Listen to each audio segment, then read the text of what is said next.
Get ready for the show, it's about to begin. Pro fan talk when we dive right in. Sports talk, hot takes, ain't nothing we lack. We the real fans, nothing holding us back. Mic check, 1, 2, y'all know the drill. We bringing the energy, we keep it real. Touchdowns on liquid air, on the slam dunks on the court. Every sport, every game, we holding down the fort. We breaking down the plays, dissecting the stats. Pro fan talk, we keeping it fat. Debating with passion, no filter, no doubt. We the voice of the fans, we scream and we shout.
Did all of that talking and my mic was off. Oh, I'm so stupid. But thanks for everybody joining me. Jen Torino was first out the limo. Chris in the building. Kevin the PRF.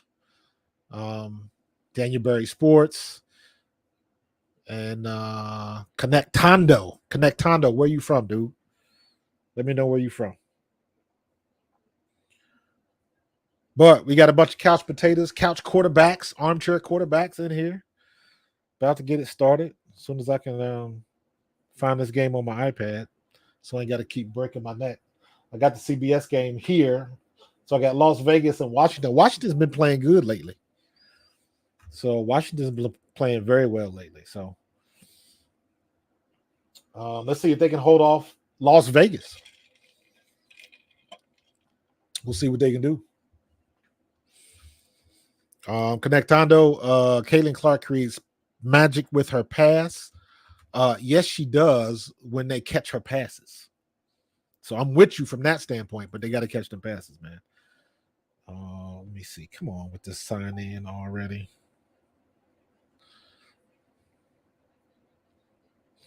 Oh, my God.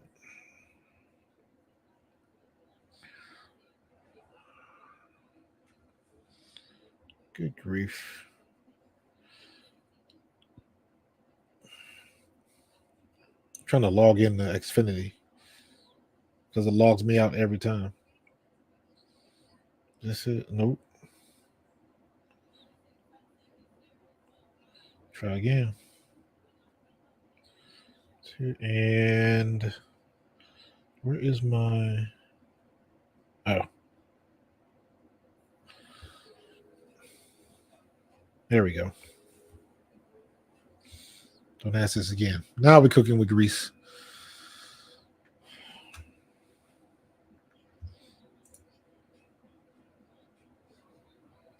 See, he's taking his own time, so we're going to switch. ESPN. We're going to be going back and forth. There we go. Open there. Oh, come on, man. Killing me, Smalls.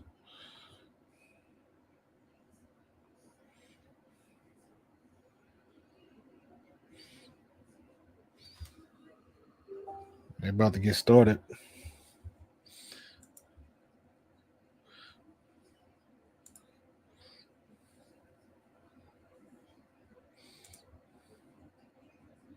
Nice. Yes, approve.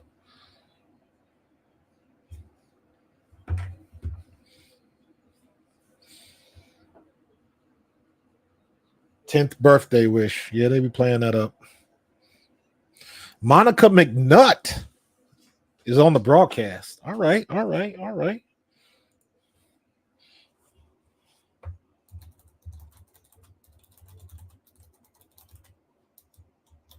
Join. I'm gonna see recruiting.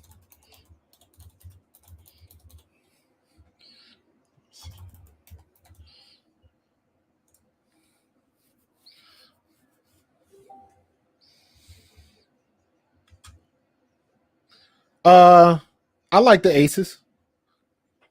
I like Kelsey Plum was one of my top fives for a minute. I like Kelsey Plum. She was somebody I started watching when I first got into watching the W.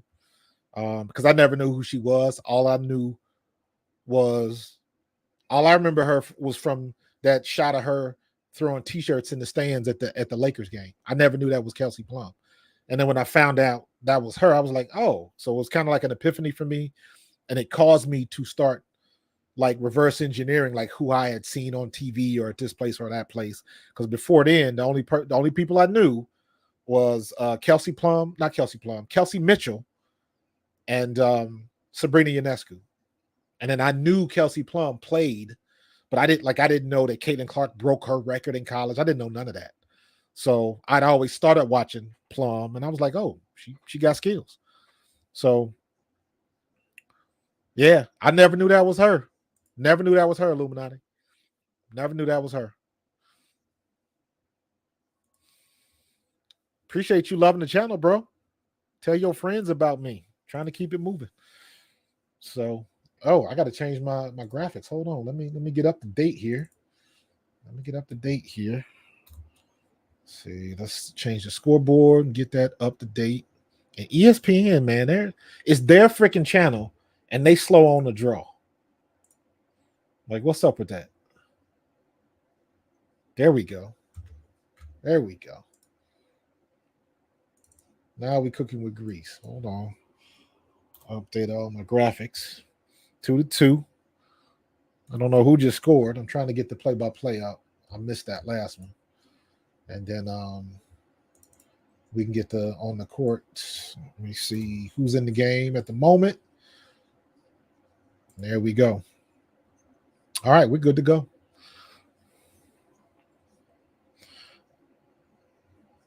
Did she miss a mid-range shot?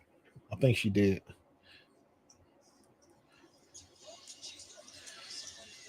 Nice rebound by Aaliyah Boston, pushing it up.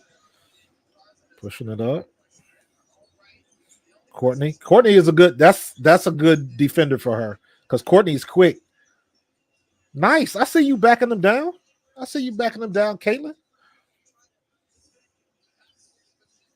Courtney Williams can match her quicks. Good pass. She couldn't convert it though. Great pass by Courtney Williams. Girl couldn't do nothing with it. They always dribble under the rim. Wide open. I got a new clock. Got it.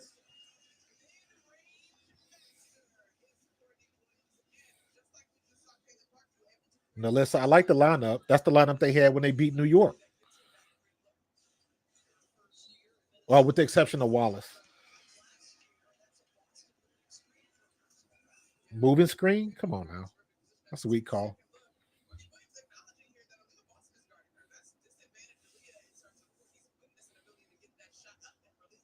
Yeah, I don't understand why they got Aaliyah Boston on.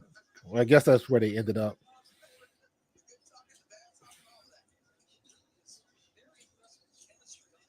Good play.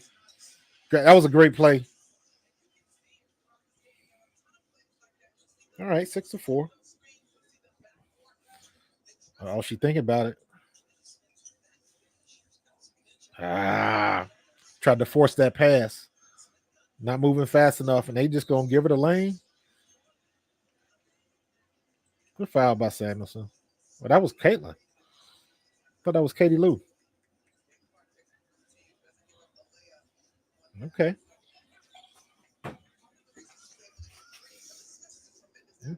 Atlanta Smith makes 2-2. I want the Fever to get this win too, man. I definitely want the Fever to get this win because this is gonna. I mean, I want to see Cheryl Reeve eat a little bit of crow. You know what I'm saying? Because all of the stuff that she's been saying, and I got to get out of generalizing so much because Because I know Cheryl Reeves has made comments, but it ain't like she said that much. Another turnover. They cannot turn the ball over like they did the other game, like they did against Phoenix. Wide ass open.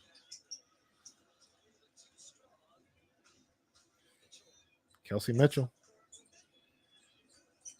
She gonna pop it. Ah, good putback by Leah Boston. I don't know how. I got to see what my sync up is doing with my iPad and the computer, because my iPad is at 650. The computer is at 6. What you seeing up above is 616, but my iPad is at 644, and the television is at 705. So they're all out of sync.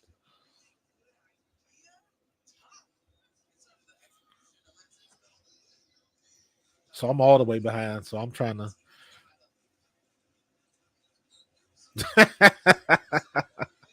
Good putback, Aaliyah Boston. Nice. I feel you, Kevin. Damn, she had no arc on that shot, but it went in. That's a 3. Lana Smith, man. Lana Smith is putting points on the board early. She got 9 points already. It's only 2 people have scored. Courtney Williams has scored 1 bucket. Alana Smith has scored everything else.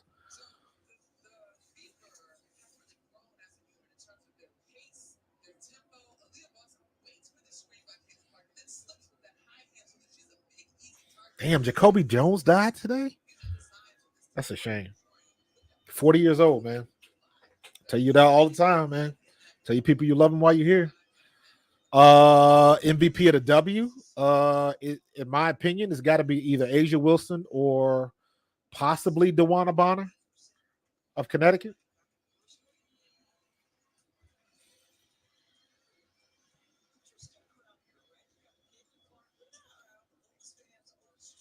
There you go. Who was that? Who was that was telling me Trenton Depth up there? He's in the chat column. He said he is at the game, and there's a whole bunch of Caitlin Clark jerseys in the building. 1 possession game. Take the shot.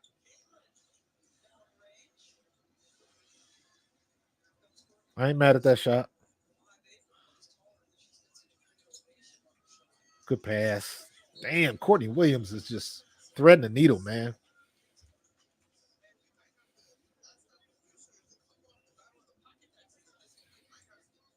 Yeah. Yeah, man. Every time we lose a NFL brother, man, tell you what. Because I played with 2 of my teammates, Wes Hopkins and Andre Waters, out of here. And that was CTE stuff. So I definitely think about that stuff a lot. At halftime, we're going to get into the Christy Side situation and what she did last game, even though they got a dub. Yeah, we're going to talk about that at halftime.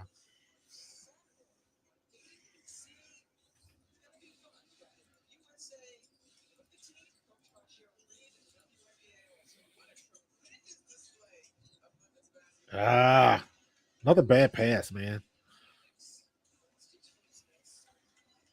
That was a bad offensive. Oh my God, she got the lane all to herself. She couldn't convert. Red ball. That's the difference with that. When I'm watching women's basketball, that's the difference.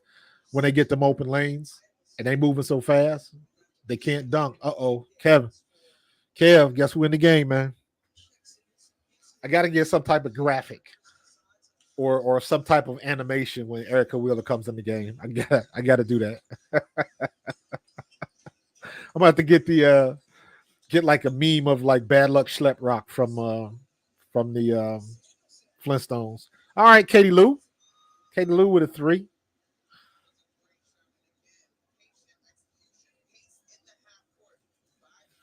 It's funny though, they're not running like they was against New York.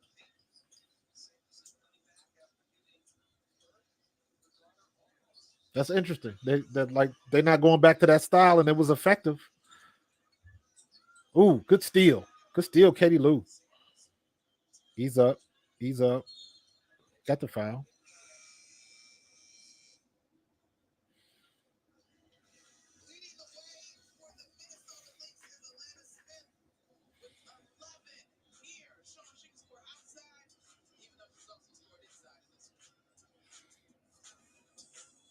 Hmm.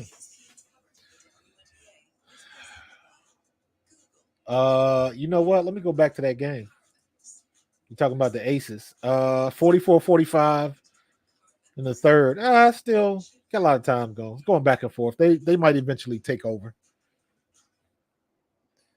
They might eventually take over. So one of the things they on commercial now, but one of the things I wanted to get into, I've been seeing a lot of people. Well, again, I'm trying to get myself out of saying different things. I'm seeing a lot of content. Seeing a lot of content where people are saying that Cheryl Reeves is sabotaging Caitlin Clark and all this kind of stuff, man. And it's like, nah, it ain't. It ain't. She just Cheryl Reeves. Cheryl Reeves. Christy Sides is a decent coach at best, in my opinion. She's not a bad coach. She's an okay coach. She's a good coach. You know, I'm not going to take anything away when you coaching at the professional level, but I think that goes to did anybody else want to take that job? Because I got to go back and do some more history because I've been seeing some different things about apparently Tamika Catchings was there when she left. Lisa Dunn got the job as GM, and then she hired Christy Sides. So, however you want to look at that situation, but she's in now. This is her second year. Because at one point Indiana was pretty good. They got a championship under their belt. They got a banner up. So at one point, Indiana was a pretty good team, and then they were good until they weren't. So, and of course, you're looking at these teams. Whenever these teams get too many number one draft picks, then it's like, okay, if you get a number one draft pick, that means you last in the league. So they got Aaliyah Boston, they got Kelsey Mitchell, they got I don't know if Erica Wheeler was a number one when she came out, but she's been in the league too long. So you're talking about she's in her 9th or 10th year or something like that. So she's a true vet. But you don't want to be in that situation where you're always getting first round picks because that means your team just sucks. So, and I believe Christy Sides is an okay coach. I don't think she knows how to coach superstars yet. But when you think about it and how the league has gone for the last 20-something years, not too many coaches do know how to coach stars.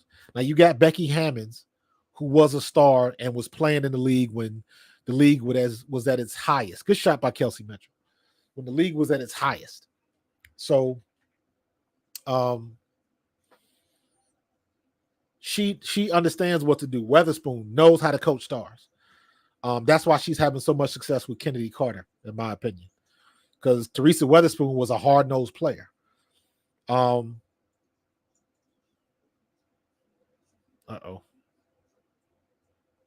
Nalissa, good move, Nalissa. Can't finish. Damn, they have good moves. They make good moves down the lane, but they cannot convert those points, man.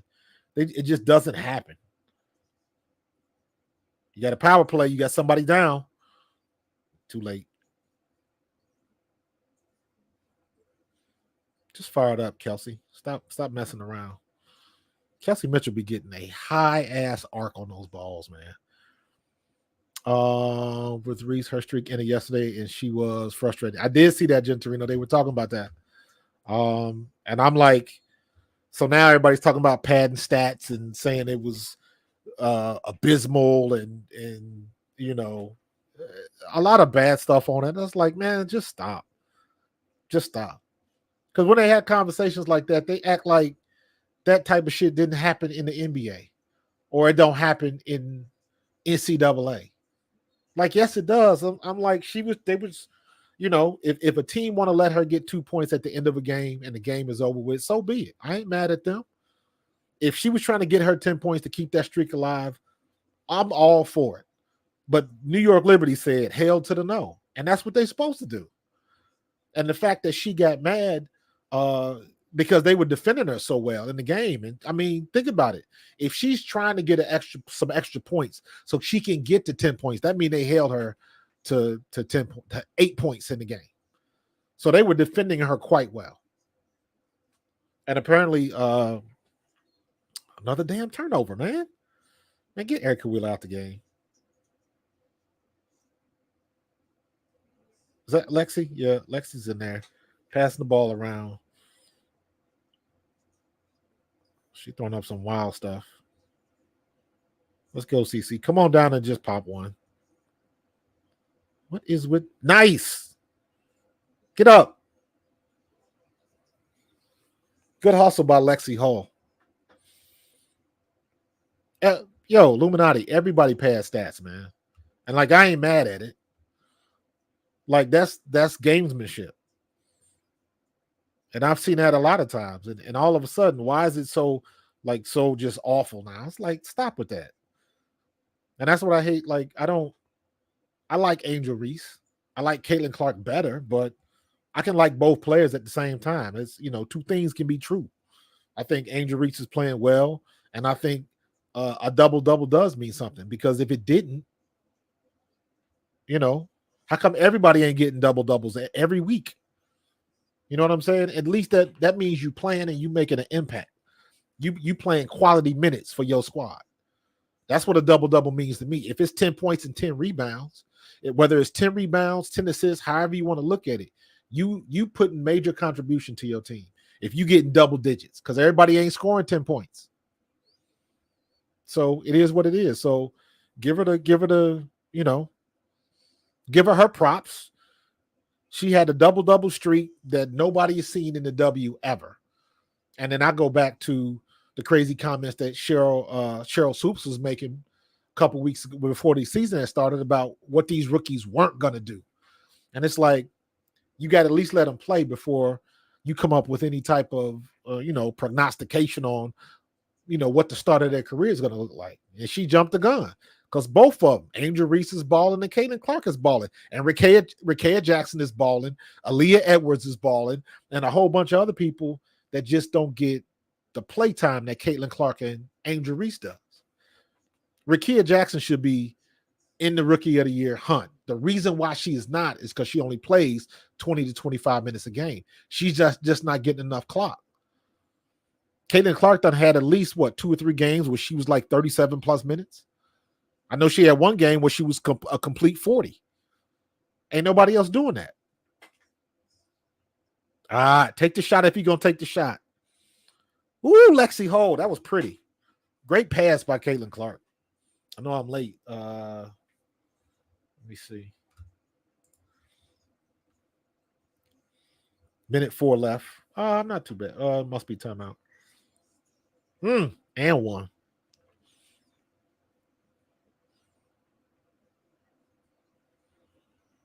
Zandosini just made a great shot.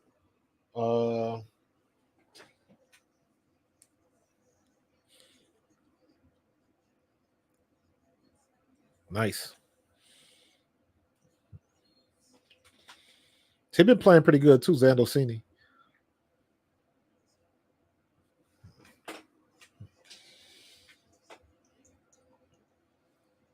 Yeah, Gentorino, the Rookie of the Year race, I do think is deadlocked. I agree. I still,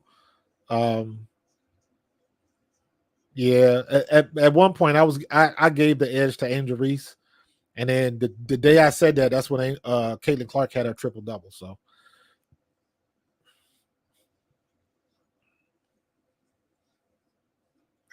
damn it, man! If they could just, I don't know what that play is, man, but if you're gonna do that, if they schedule to shoot, get somebody under the rim, man. You can be getting some offensive rebounds. Good defense. She took that rebound right from Caitlin. Caitlin get lazy like that all the time. She got lazy like that in the NCAA tournament and got ripped a couple times. She does get lazy like that.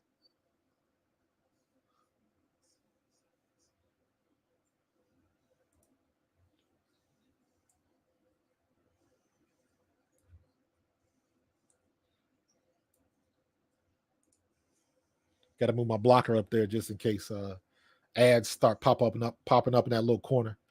Nah, Gentorino, listen, man. Angel Reese, the only thing Angel Reese got to do is what she been doing. She ain't got to change nothing.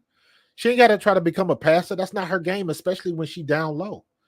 Because the only way that's going to work is if, she get the ball and bring everybody. She going to have to bring some type of double team to her under the basket. And then she got to kick it out to whoever, and whoever has got to make that shot. So I don't think she needs to do that. Every time I see this girl, the ball-headed girl, I'm thinking of the Dora Milaje from Black Panther. But yeah, man, all Reese got to do is do what she's been doing. That's it. She ain't got to do nothing different. Nothing different. So, yeah, but she'll because what it's gonna come down to, because one thing everybody got caught up in the Caitlin Clark because she had the streak. I mean, I'm not I keep getting them mixed up. Everybody got caught into Angel Reese because she had the streak. And nobody thought that the streak was gonna go that long. Nobody did. Nobody did. But I tell you what, you see what they did. And a couple people have called this out. You notice they're splitting time with Cardoso and Angel Reese now. Because now there's a contingency of people that want Chicago to trade Cardoso somewhere else. Because Cardoso is the pick. Cardoso was second, right? Angel Reese was seventh. I thought Angel Reese was going to go to the Mystics. Why would they want to bring the homegirl back home? I thought DC missed an opportunity. But maybe they didn't, because Aaliyah Edwards is all of that. And I think Aaliyah Edwards is a much better offensive player. So I ain't mad at that. But yeah, man, the defense looked good that quarter. So they still missing shots and missing shots on the in the paint. Not too bad though. Not too bad. Indiana's got 12 points in the paint. Minnesota 6. So, but again, I'm very curious as they don't want to run. They don't want to get that fast pace going like they had against New York. Why would you not do that? Why would you not watch that tape and just cherry pick what worked? That's just me. That's just me.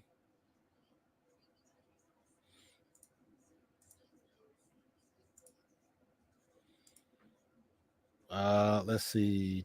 2019. All right. Las Vegas is up by 3 on Mystics.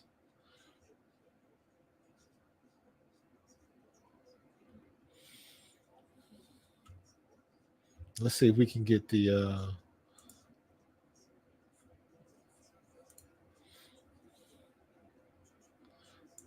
I want to get them game charts up.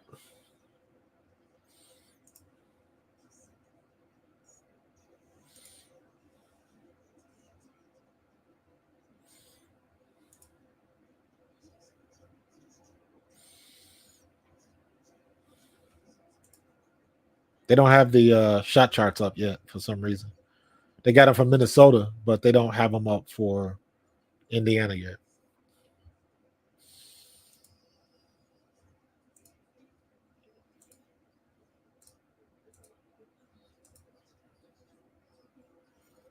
Killing me with these stats. So it's a one possession game.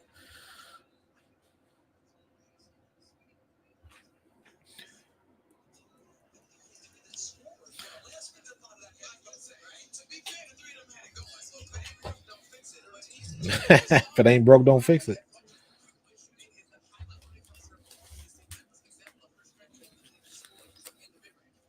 Somebody move the feet. Got to move when you don't have the ball. Mid-range. Got to get that mid-range together. She don't take too many of them. Bam! Zandolsini's in her bag right now. She's in her bag right now.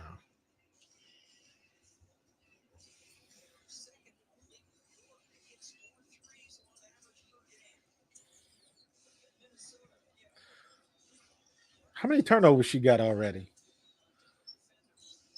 Good shot, Kels. Good rebound.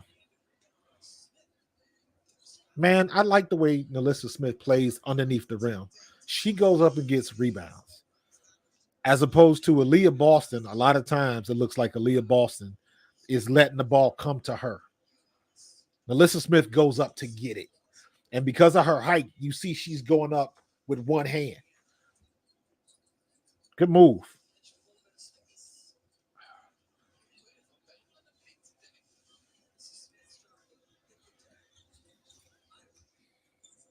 Courtney Williams. There again, waiting for the rebound. Railroad Express, what's going on? Listen, man, I appreciate that. I got to get you a nickname, man. I can't call you Railroad Retirement Model Railroad Express. You're going to kill me. But I appreciate you, bro.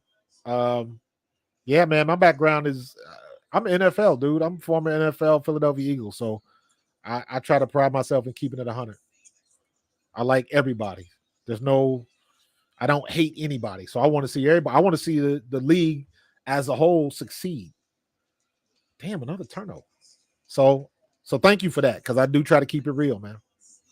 Try to keep it 100. If somebody sucks, I'm going to tell you they suck. If Caitlin Clark is sucking, I'm going to tell you she sucks. Pause. Maybe I shouldn't have said it like that, but you understand me. Apologies. Let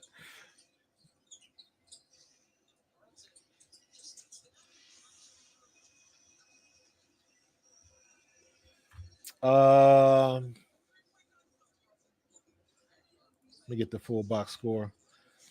Caitlin Clark has just two turnovers. There you go, Nalissa.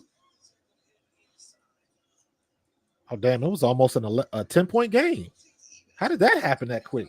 Good Lord.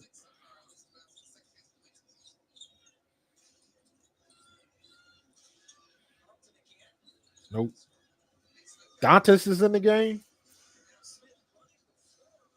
Again. How was that a foul on Nalissa Smith?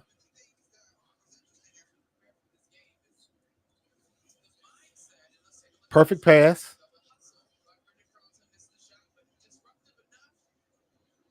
That should have been red ball. Bad call by the refs. That should have been red ball. What's up, Scott? I appreciate you, brother. Appreciate the feedback, man.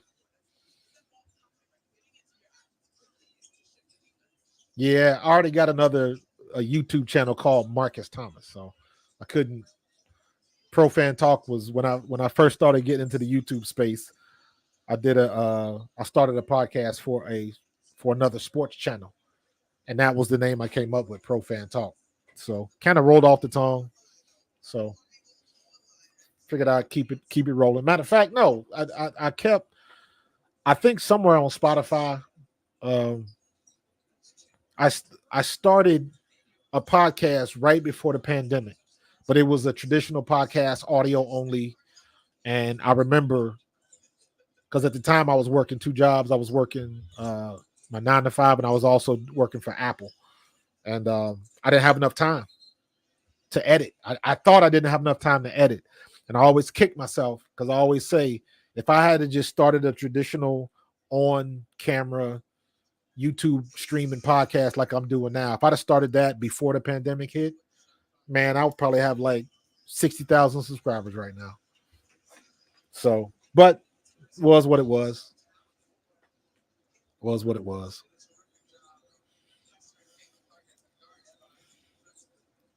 Yeah, it's always gonna it changes your name because it's gonna use your profile name.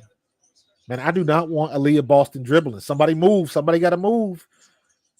You less than 10. They're gonna turn this over. Watch. What? Should have been a foul on Melissa Smith. Good finish by her. One possession game. Get up in their face. Why is Aaliyah Boston at the top? Ooh, she hit a whole lot of nothing on that one.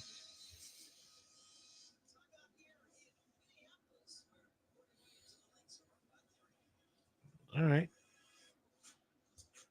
Got a timeout.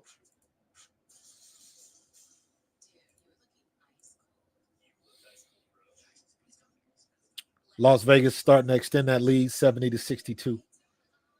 Fourth quarter, you got 7.5 left. And let's see what we're looking at here. I'm sitting here writing notes about the topics I want to hit on at halftime.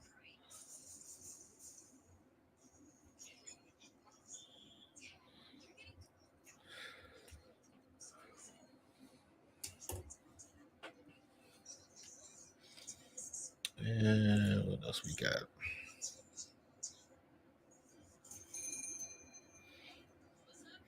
Hey, I noticed something today that I couldn't stream to Twitter. Twitter said I had to have an executive account to stream to Twitter. That's the first time that's happened. They always bring Boston up high. I don't know what type of defense they rotating with. Just to me, that doesn't make sense. I need her down low so she can get them rebounds. That's how I see it. To the sides playbook. Yeah. Yeah, I don't yeah, I gotta. Yeah, Christy Sides is on the topic list for halftime. So make sure you come back halftime. Because we're gonna get into Christy Sides a little bit. Twitter's getting weird. Twitter and Facebook have gotten weird, man. That's why I put most of my energy. Honestly, I done switched from most of the content I'm putting out. Twitter is still a good place to get it because everybody's on Twitter. And everybody likes to. Let me check my tweets real quick. So Twitter is still, in my opinion, the number one place to go. However, I'm not really. I don't really push Facebook like I used to because Facebook has burned me a couple times. Facebook has suspended me a couple times, and I still can't figure out why. But I'll go on Facebook and just post stuff to like, hey, I'm live now, that sort of thing. But most of the time, Instagram, Threads, and YouTube. So, YouTube even got me the other day. I was when I streamed the game with Mercury, with the Phoenix Mercury. If y'all remember, there was one point I was showing my Twitter feed, and I was showing you some of the stuff that I had commented about, but I had scrolled down, and somebody had a post that was on my feed, and it had like maybe an 8-second loop from the game, and YouTube flagged me for that. YouTube gave me a copyright for that and wouldn't let me monetize the video. So I had to download my own video. I had to edit that part, and I basically put a filter effect on the video portion. And then I re-released it as a video, not a live stream. And then today I just deleted the live stream because when I released the video, it had already surpassed what the live stream was doing. So I was just like, let me just do this. So they hitting their shots.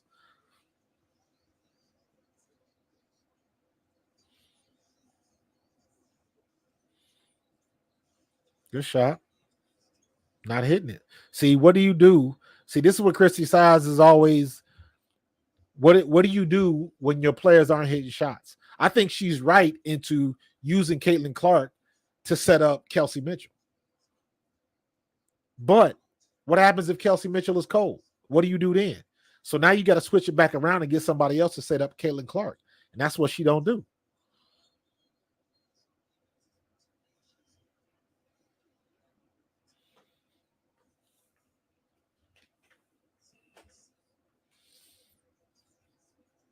They don't move without the ball very well at all, in my opinion.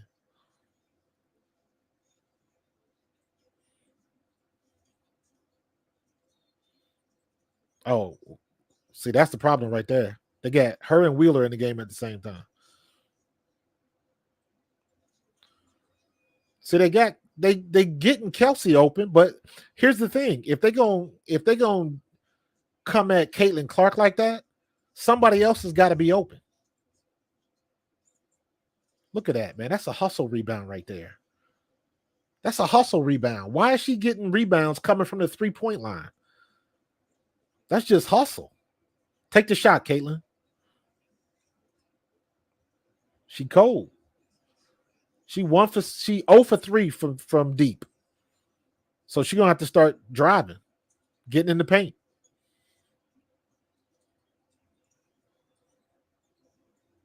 Ooh, it's an ugly shot. Who's got she got 2 points.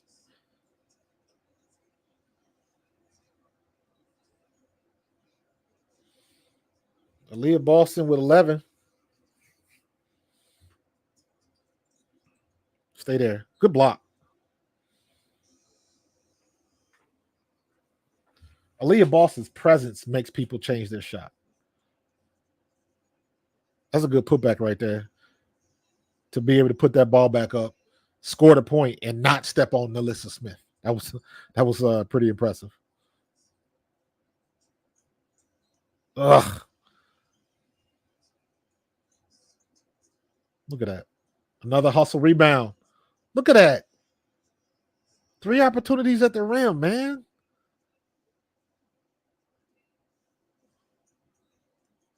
Take that shot. Finally. Do what you got to do to get your stroke going.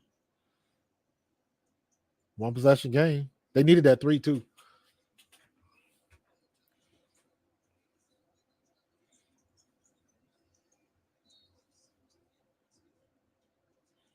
Lexi, see, I wonder if they're going to show it again, but look how Lexi Hall is fighting for position in the paint. That's what I need Aaliyah Boston to do. Own that paint at your size. Should nobody get in the paint with you? You should have position on everybody. Look at that. Everybody waiting around to see something happen. Is this an assist? Nope. Just a pass. She should have about 5 assists, but they ain't hit the shot, so it is what it is.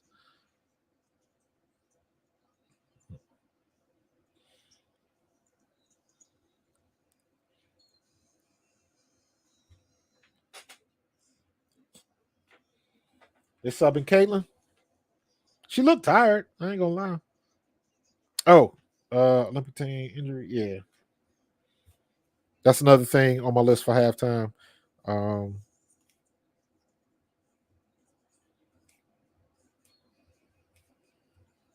Do you think Caitlin Clark should be on the U.S. team now with all these injuries? I don't think she's gonna be. I hope they don't ask her. I hope they don't ask her. They made their decision. They made their bed. They got a lie in it. She does look a little. She look a little slow. She is ones across the board. She got 3 turnovers, 2 fouls, 5 points, one rebound, 1 assist, no steal. She is 1 for 4 from deep, and 2 for 7. She's 2 for 7. So, and that's not a lot of shots. I mean, Kelsey Mitchell taking most of the shots. Kelsey Mitchell is 3 for 11. She only got 7 points, and she done shot the ball 11 times. Nalissa Smith is 50%, 2 for 4, and Katie Lou is 1 for 1. So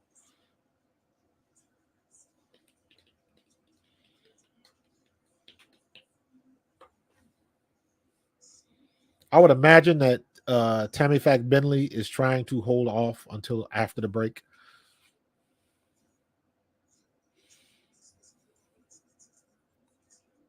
Can't remember that.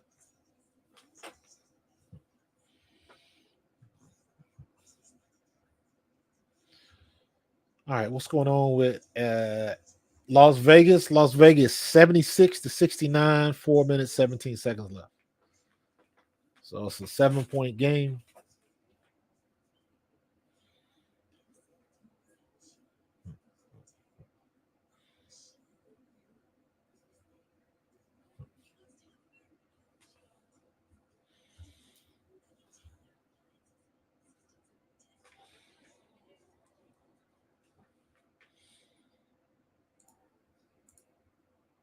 They still don't. Oh, there we go. We finally got the shot chart back. We looking. Indiana is 46% from the field. They are 12 of 26, and Minnesota is 40%, 40.6. They are 13 of 32. So the shooting, Indiana's shooting a little bit better, but Minnesota's got that slight lead. Let's see what the Heat looks like. Yeah, under the basket.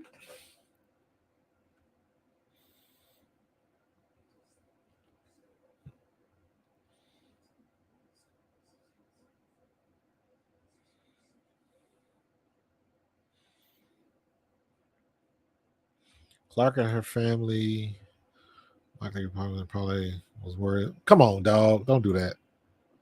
Tim, don't do that, dog. Leave Trump out of this conversation, bro.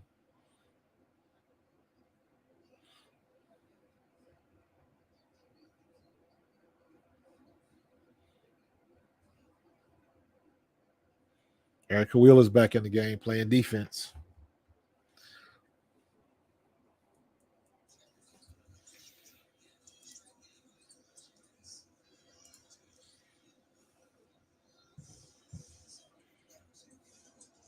Go up.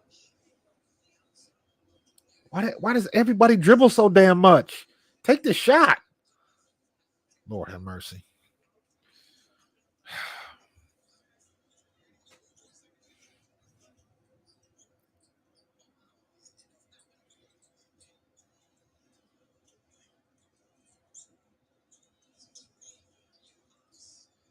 Thank you for getting a rebound, please. Tim, I had to take that one out, man. I don't even want to get fired off on Trump stuff, dude.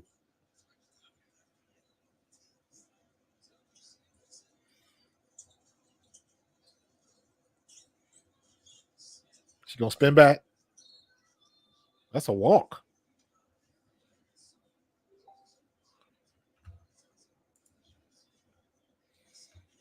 Cedar Rapids, Iowa.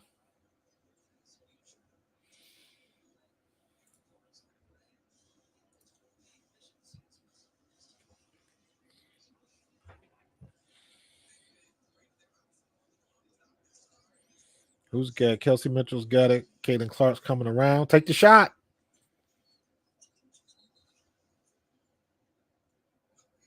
Who's the call on?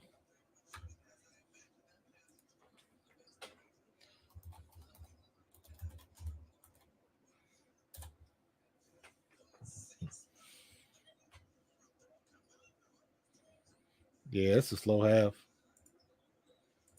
She is not she got 5 points. After that fast first period she had the other day. She's had shots though. She just ain't dropping them.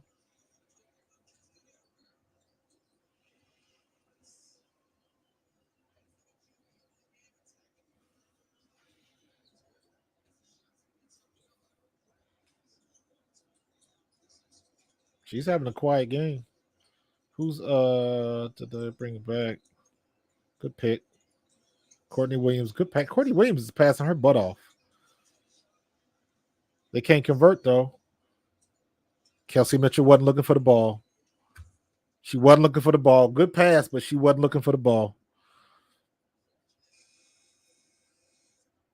Like they gotta know, man. They gotta know right now. Like as soon as Kaden Clark gets her hands on the ball, she is looking to pass. She is looking to pass. So they gotta be better at that. It's not that complicated.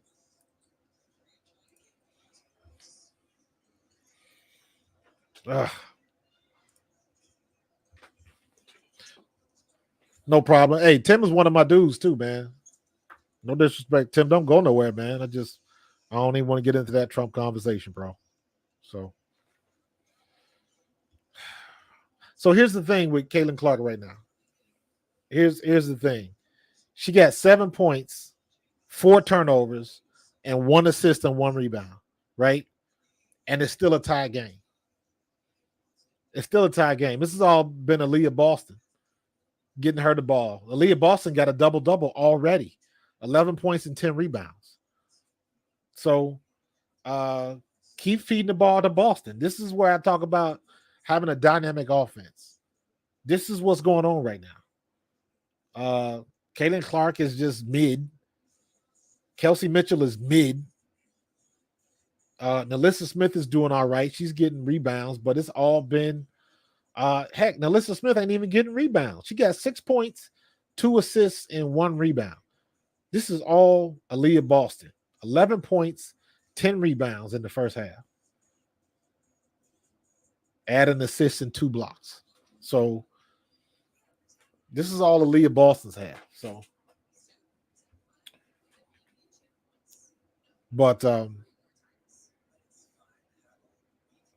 the halftime, I wanted to get into Christy Sides a little bit. Possibly, but I think reserving energy doesn't have anything to do with you missing shots. She wasn't trying to miss those shots, so I wouldn't say reserving energy. So they ain't catching her passes, and when they do catch the passes, they're not converting the shots. So it's just a pass and not an assist. So that's the way it goes. But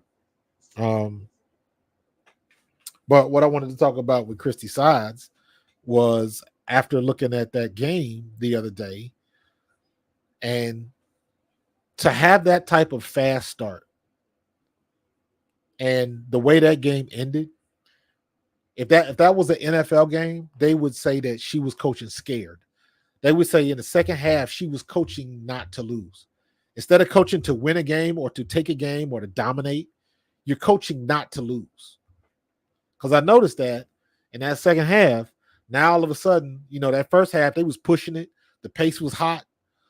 They was getting up and down the field, a lot of fast break points. And then all of a sudden in that second half, it was like, all right, let's get down the court. Let's set up the play. Let's get at least 3 passes in each time down the court. And they slowed themselves down. And then on top of that, they was turning the ball over and not making shots. And it's like, why do you stop doing what's working? Coaches do that all the time, and they outsmart themselves. Why do you do what's not working? The one thing, because I'm old school, I played in college in the late 80s and early 90s. I went to school from 88 to 93, right? So if I was the best running back in the conference, I'm averaging 20 to 25 carries a game. My coach is going to feed me because everybody on the other team know I am getting the ball. They already know number 40 is getting the ball. And everything that comes with that, all the smack talking, piling on, all of that kind of, they know I'm getting the ball, but they couldn't stop me. So when you're at a situation like that, if the defense cannot stop you, slow you down, or whatever, you keep running it down their throat. And New York could not keep up with that pace that Indiana was running with. And for whatever reason, they just stopped pushing the ball down the court. I was like, why would you do that? And that's why I say Christy Sides she's an okay coach. That's about as far as I go. She's an okay coach. And you got to be able to make adjustments, and you got to be able to do something different, because some of the mistakes she's making, it's like, and here's one thing I thought of, and I didn't think about this till a couple of days ago. And this was off of something that Caitlin Clark said when she was talking about Lisa Bluter and her being one of the best coaches in college, stuff like that. And then you think about Aaliyah Boston. Then you think about Kelsey Mitchell at Ohio State. And you look at everybody on that team, where they played in college and who they played for. And then, so you taking that drastic of a step down when you coming from your college program, and now you playing for Christy Sides. Just the logic and the game plan that comes with that. The mental gymnastics you got to do. Because I know for a fact that based on Caitlin Clark's history and what she's been able to accomplish, getting to the championship game twice. I don't think people understand how difficult it is. The only thing more difficult to that is Dawn Staley going undefeated. But when you get to the championship game twice, your coach has got to be doing something right. I know that Caitlin Clark was, generational level talent, but you still got to call the X's and O's. They lost some games. Shoot, if anything, Chrissy Sides should have been watching film of Iowa. Like, okay, how can I? You're not going to take that game, that playbook, play by play. You're not going to do that. But what you are going to do is you're going to look at Caitlin Clark and the player you got coming into your court right now, and you say, how can I take some of the things that they did at Iowa and incorporate it here so I can make it more familiar to her? So we got to be able to collaborate, because that's where she succeeded the most. So, I don't understand. I don't understand some of her decisions, but I don't think she'll be with the team after this year. I do not think they're going to fire her in the middle of the season. That doesn't make sense to me, and I hope they don't do that, because they got a legit chance to make the playoffs. Matter of fact, depending on how this game go and how they go the rest of the week, they got a shot to be one game under 500. So, it's still a lot of time, and then you got all of these games after this break. This break is going to make a huge difference. Watch what I'm telling you. This break is going to make a huge difference. Hey, Coach, what Dejanay Carrington said exactly? I didn't catch your vid. So the Dejanay Carrington situation was, now we all know Dejanay Carrington is in a relationship with Nalissa Smith, right? So let me see, where'd she go? Let me see. I'm trying to find it on my feed. You don't realize how much stuff you put on the internet until you're trying to find one thing. You're like, damn. So that was, I can't find it. So basically, here's what it was. Dejanay Carrington, everybody knows the first game that they played Phoenix. Dejanay made the thing where she was mocking Caitlin Clark for flopping. And she was very demonstrative in what she did. Everybody knew who she was talking to and what she was talking about, right? So you fast forward to the game the other day when Van Loo got a little bit aggressive with Caitlin Clark. And Caitlin Clark kind of pushed her back, and Van Loo kind of over-exaggerated, throwing the hands up and all that kind of stuff. And you can see Caitlin Clark tell her, like, y'all stop flopping. Stop flopping. One of those situations. So after that, Dejanay Carrington gets on and says all of this racist, she uses all of the racial memes talking about you calling me a coon and this, that, and the other. When I did it. So basically what she was saying was, well, Van Loo did it. Didn't nobody say anything. But when I called Caitlin Clark for doing it, y'all had a problem with me and what I did. And that's what sparked her annoyance of the situation. And basically just some of the stuff she said in her tweet, it was unnecessary. Like, you ain't got to go there. So, and my point was, Like Dejanay Carrington is a good looking woman. She's got game to back it up. She's very good on defense. And that tweet that she put out and everything that she put in there, that's the type of stuff that can cost you money. That was the ultimate point of my video about Dejanay. That tweet could have cost her some money. Let me see if I can find it. Hold on. I know it still might be in here. Yeah. So here's something real quick. I'm gonna keep going, but real quick about Dejanay Carrington and about Angel Reese. If double doubles was so easy to get, Dejanay Carrington just got her first career double double. So if it was so easy, everybody would be doing it. And Dejanay Carrington can jump. So, but I want to see. No. She may have taken it down.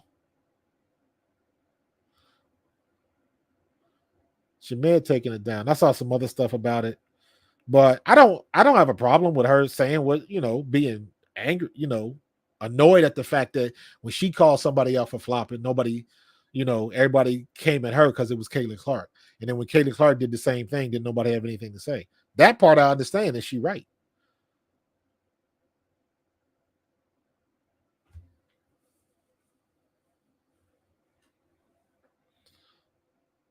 So Marina Mabry told Dejanay Carrington to shut the F up the other night. Yeah, I can't find it. Oh, here we go. Let me see. I'm gonna blow it up, and I got to make sure that this is not running, so YouTube don't flag me. But check this out. This is what Dejanay said, and this was in response to what happened with Caitlin Clark and Van Loo. She said, "But I'm a racist, jealous, cool monkey, hating ass bitch who needs to go back to Africa when I do it. Please, like I said, this is basketball." Now, she's not wrong in the point that she's trying to make. She's not wrong, but that would, in my opinion, that's way overboard. And that was, to me, that's unnecessary. Say what you got to say. And my ultimate point was stuff like that will cost you money because, and I'm saying that strictly from a place of now the WNBA is a mainstream sport now. Everybody's watching. Everybody wants to see what's going to happen. Everybody's going to watch what's going to happen in the Olympics. Everybody wants to see what Angel Reese is doing. Everybody wants to see what Caitlin Clark is doing. So you are mainstream now. And when you put stuff out like that, and Dejanay Carrington is a good player. So my point is, Caitlin Clark and Angel Reese can't get all the endorsement deals. Caitlin Clark ain't going to make all the commercials. She can't. She ain't got enough time. So normally when stuff like that happens, there's going to be a lot of opportunities that Caitlin Clark just can't take. So they fall to the wayside and they're looking for possibly somebody better to represent their brand. But when you do stuff like that, ain't nobody going to mess with you. Because somebody's going to look at that and say, she putting out racist stuff or however you want to call it. But at the end of the day, if you co-sign that, I'm not going to buy your product. Now, you kind of flip that over to what's going on with Alyssa Smith. What I think, because remember when that happened, and then there was some more videos between Alyssa Smith and Dejanay that came out. That was, I didn't think they were bad, but I can understand why people could feel some kind of way. And then Alyssa Smith is basically, that's your girl. So you co-signing everything that Dejanay Carrington says about your teammate. That's a problem. That's a conflict of interest.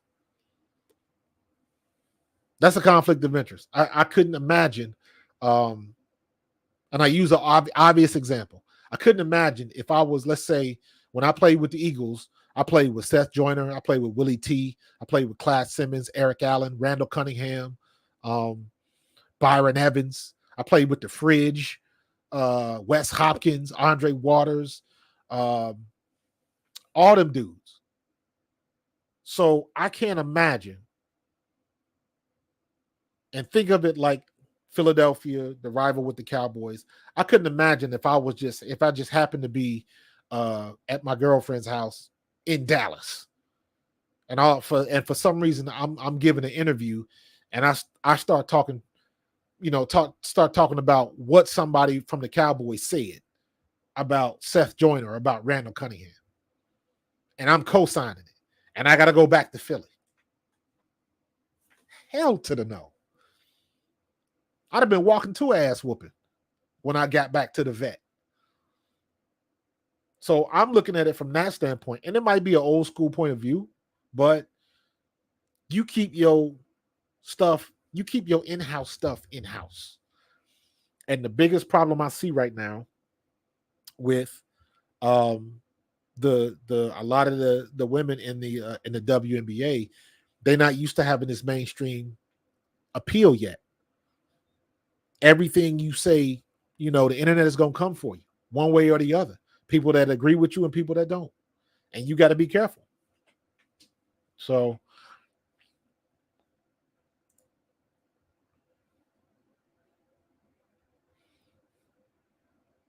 yeah, I didn't see that. LeVar. That's an interesting point.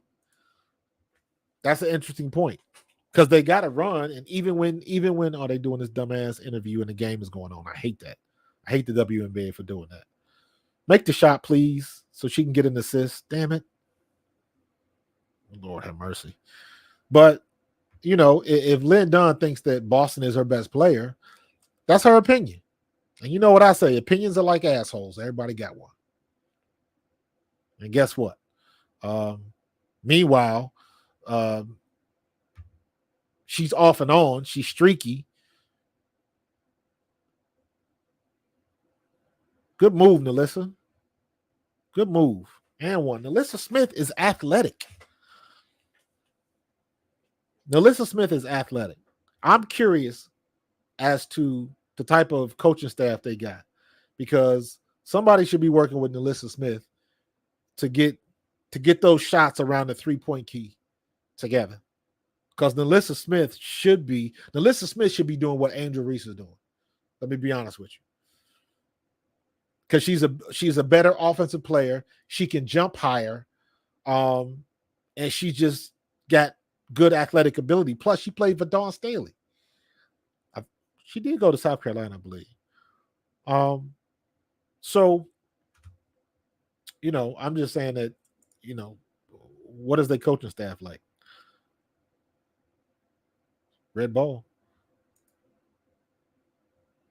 Because that's something I will be working with Smith on, them little baby hook shots. Because anybody that's got a baby hook, that it's hard to stop. One assist. She probably should have had 5. Can't nobody make shots. Is that an assist? I don't know. Did they give it to her? Now she got 3 assists. Okay. Man, why you leave her by herself? Come on now.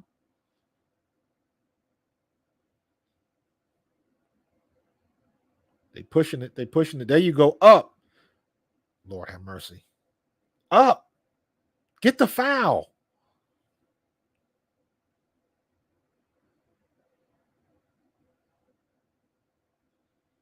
Kelsey Mitchell, what are you doing? You can't go through the weeds like that. Get the ball up. Ugh. Blown opportunities, man. Blown opportunities. Good defense, Katie Lou. Red ball. Good defense. Yo, Alyssa Peely. I'm a fan of Alyssa Peely, but they don't play her nearly enough. They don't. This rookie class would be a hell of a lot better if they played a lot of these rookies a lot more. When Alyssa Peely played, she ended up scoring 20 points. Uh-oh. I'm hearing thunder up here in South Jersey. Or maybe that was a car going by.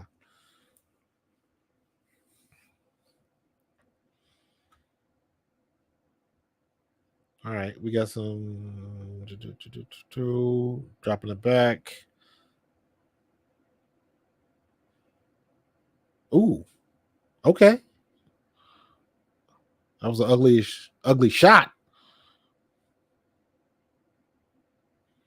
Coming off the pick. What's she gonna do? Dribbling back around. Turnover.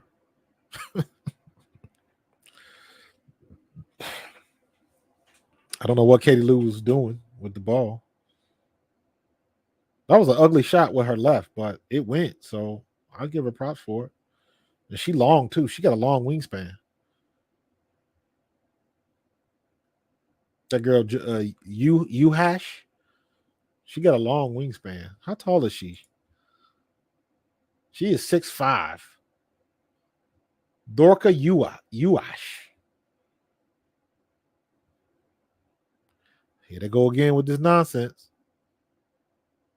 They better start moving the ball and pick up the pace.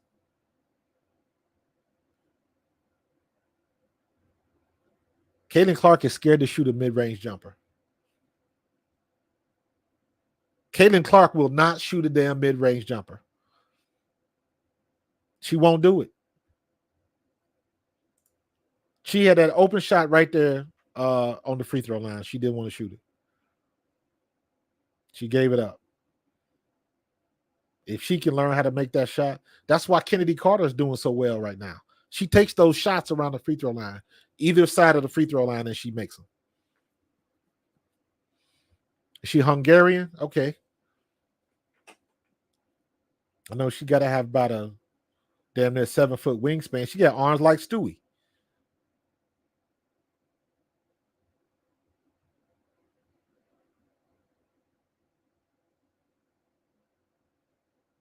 Kelsey Mitchell took that ball like she from the hood. You from Woodlawn, girl, represent. Don't play that.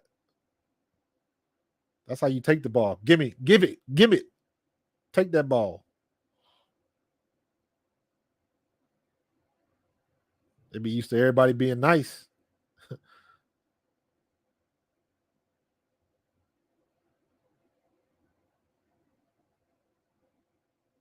She's still bitching. Did Fee get hurt? Did Fee Collier get hurt? Or they just resting her for the Olympics? I don't know. Chain snatching. Debo. See, she dribbling too much. What I tell you. Every time Aaliyah Boston has to dribble like that, it's a problem. Go, Kelsey. Don't. Well, she fired it up. Oh, Lord. She hit nothing but bricks. God, dog. Like, come on. Take a better shot than that, man. I ain't mad with you. But if you going to take it, I need you to make it. You could have got the easy 2 and 1.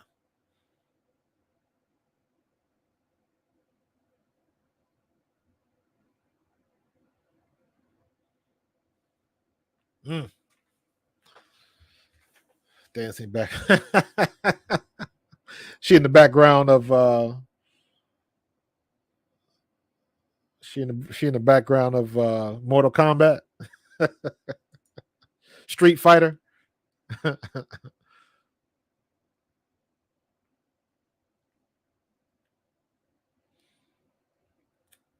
Oh my God, man! I might mess around and buy that NCAA 25.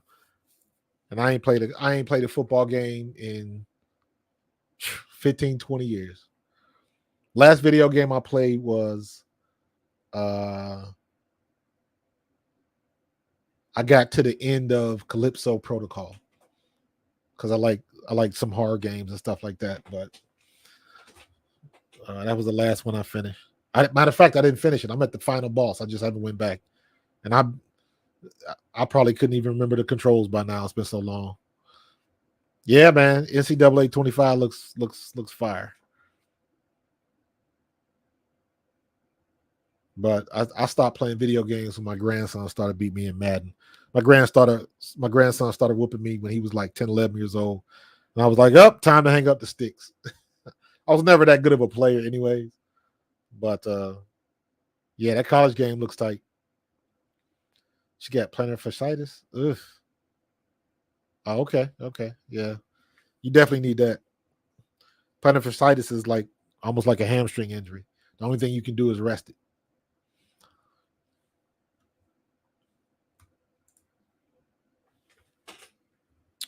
Do y'all think that Caitlin Clark should be back on the team? Back on the Olympic team? Or get on the Olympic team? I hope she don't get on there. I hope that, like, no, stay off, take your rest, and let them deal with it. Let them lie in what they created. I think she should have been on there, but I'm not mad if she declines or they don't bring her. I'm like, let her get her rest. They had an opportunity to do the right thing and they didn't want to do it. And, you know, that's why I'm so, like, I want to see them beat Minnesota right now. But are they really beating Minnesota with Fee Collier out? Would this game be the same if Fee was in there? Probably not. Just like the other day when Phoenix came all the way back. If Taurasi would have been playing, who else? Kalia Copper was the only one playing, and you saw what she did. She put the team on her back and got busy.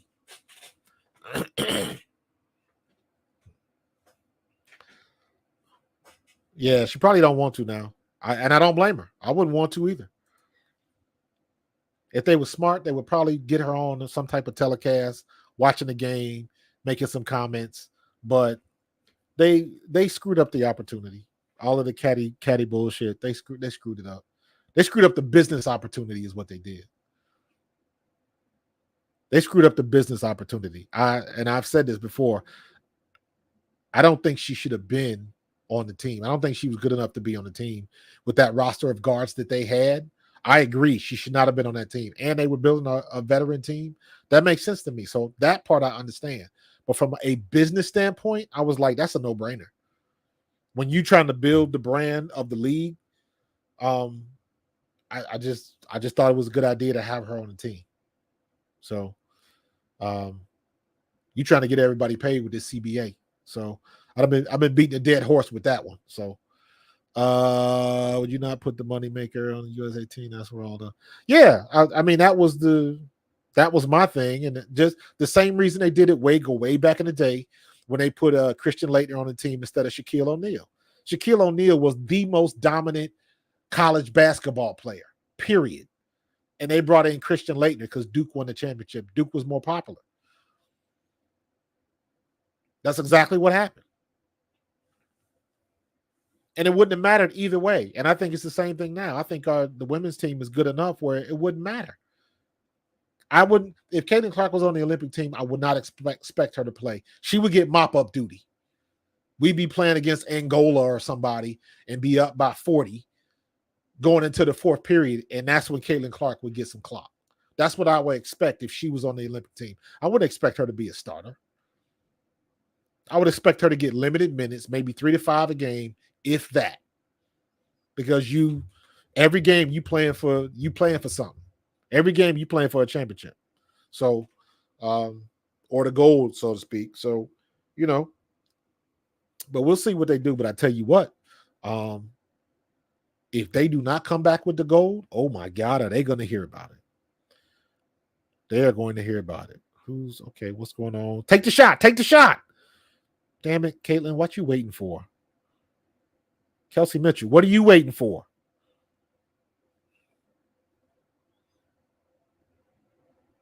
You know what? Let me look this up right now. What is Katie Lou's 3-point percentage?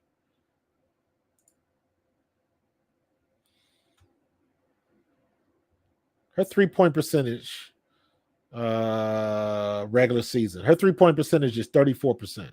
Katie Lou Samuelson.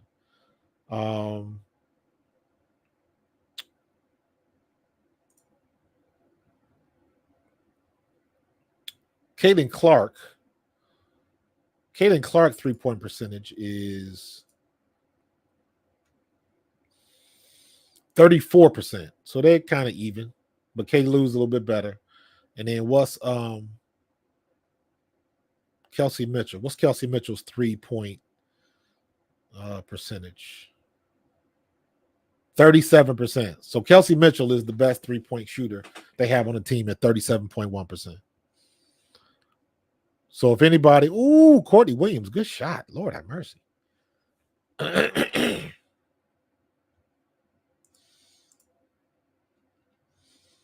Las Vegas came back and won that game. Still a tie game here. 3:40 left in the third quarter. Let's see if Indiana can play some defense. So Hatch, the tall girl, she has zero core strength. I can tell right now. She has zero core strength. Oh, take it. See, you're doing too much, Caitlin. You're doing too much with the behind the pack pass in the paint. That pass is too hard to execute in the paint. You can't do that. You got to stay high with that.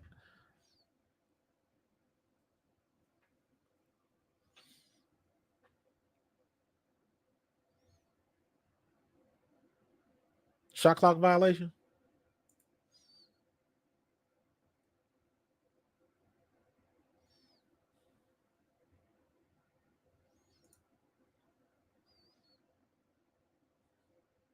She got 5 turnovers already.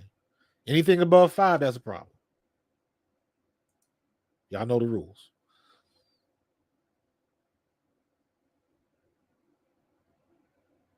Yep, there go the tall girl again.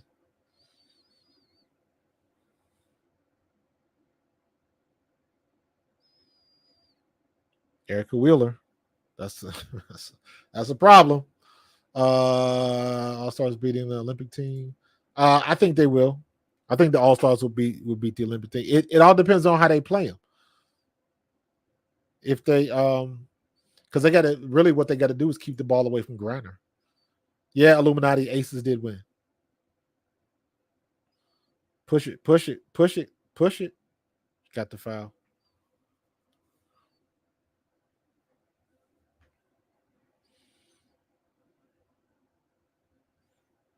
She on the line now?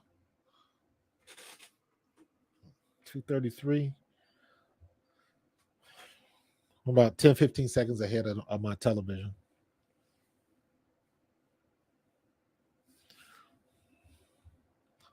Yeah, Mike, 5 turnovers, bro. I would take maybe one off.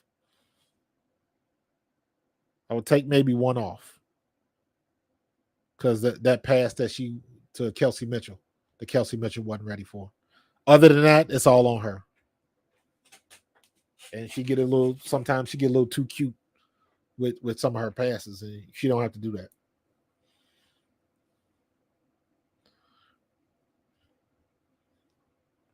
And I'll tell you what, like, watch this play.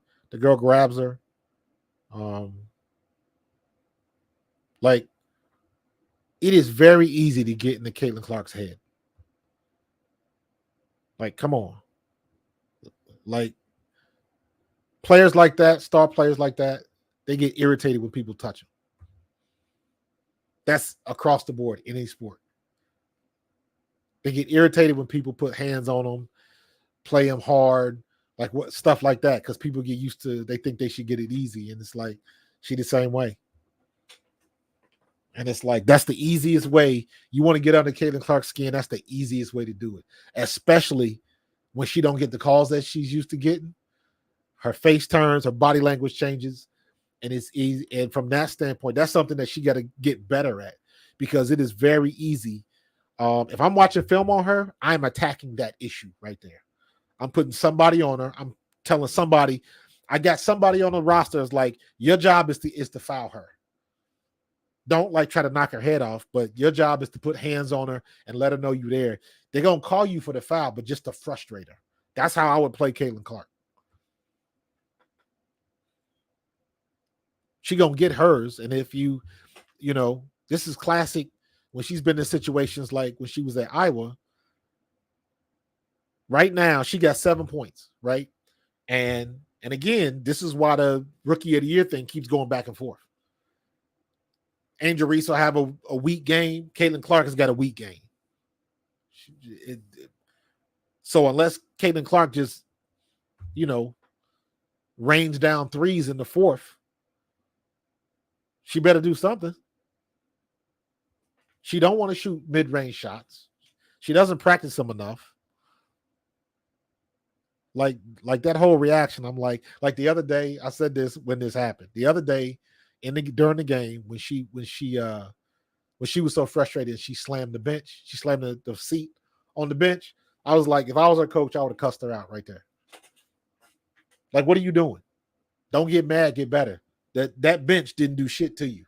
That bench has nothing to do with you not hitting your shots or us not scoring in the paint. That bench ain't got nothing to do with that. So, like, when I see stuff like that, I'm like, that irritates me. But we'll see what they're going to do. But that's what a good coach will do. Because, like, when I see Caitlin Clark like this, I always go back to that Iowa game when her dad was in the stands like, stop fucking complaining and just play. And she was like, what? And he was like, stop complaining. He knew he know his daughter. He know what the deal is. And that's, again, I would attack that. Get into her head. Somebody bring one of these rooks off the bench and just get in her grill like that. That's the easiest way to aggravate her. She's still mad. And what makes it worse is she mad and she ain't hitting no shots. So, it's all a strategy. It's all a chess game. There go her dad. Stop complaining. But at this point, that's who she is. Oh, she got attacked. I got the volume down, so I didn't hear. It's like you giving up opportunities. And Erica Wheeler almost turned it over. Take the shot. What the hell was that? See? She in her head. She's taking dumb shots now. She frustrated. So she can't function. Ooh, that was a pretty shot right there. Over Lexi Hull. So now you done got a 6-point lead. So now what you gonna do? What she do? Almost got another turnover. She get in her own head, man. Get in her own head. Watch this shot. Boom. Leaving her alone. Carlton she got 12 points. Ain't nobody really firing off today. It's a low-scoring game.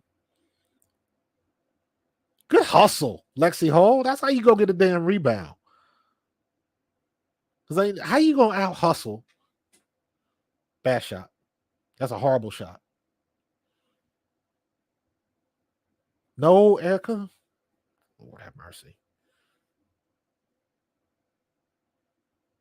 Red ball. That was red ball.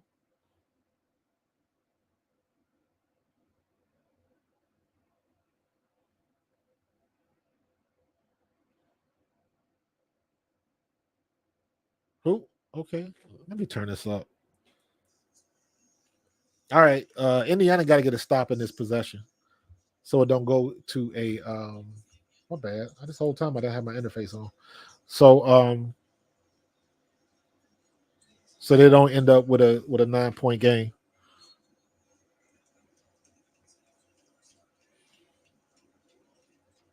And see, this is you going into the fourth quarter, and this is when, in my opinion, this is when Indiana loses their composure in the fourth quarter.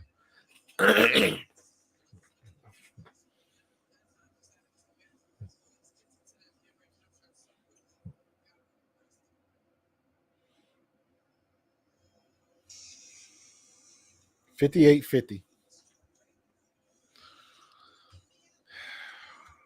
Yeah, she mad. She mad.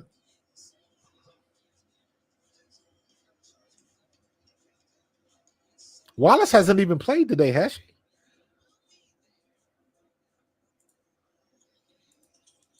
Has Wallace played today?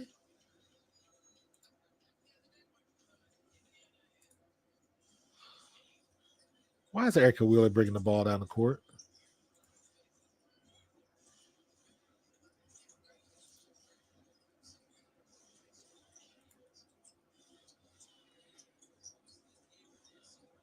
You too far into the basket. You can't get that. Dantas, nice shot.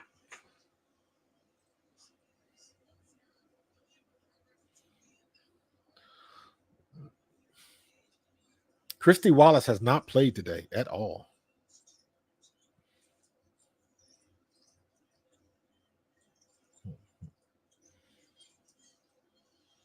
Ooh, good catch. Good catch by Heidemann. Are you serious?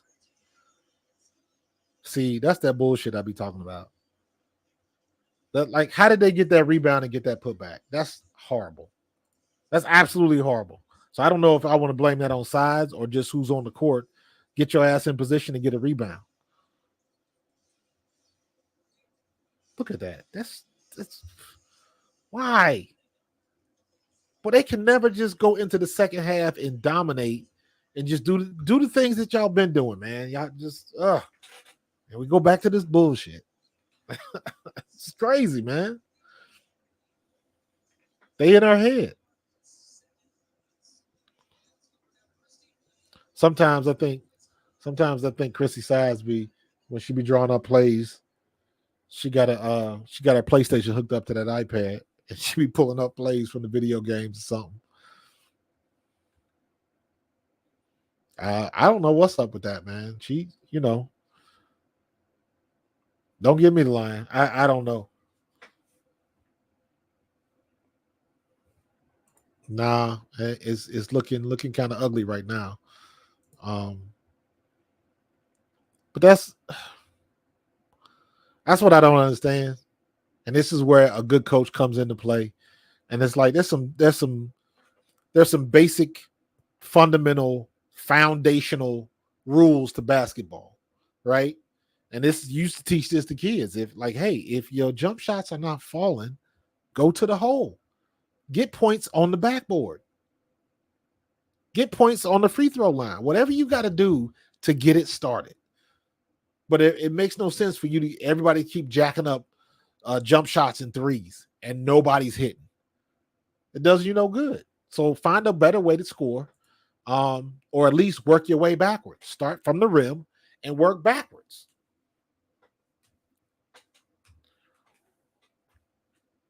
It seems like it's simple, but nobody ever does that.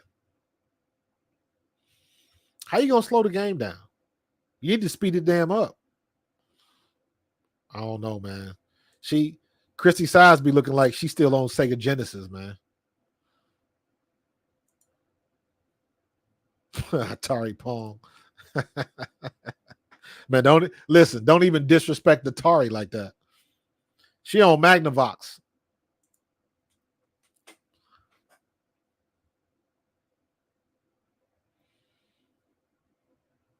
She got to do a better job than this, man. Oh, got to do a better job than this.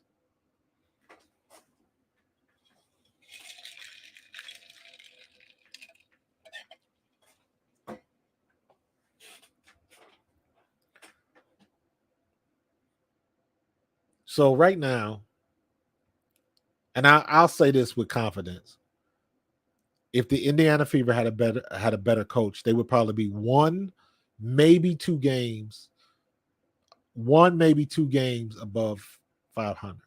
They would have 12 wins. That's what I would say. So I would say they would be like 12-12.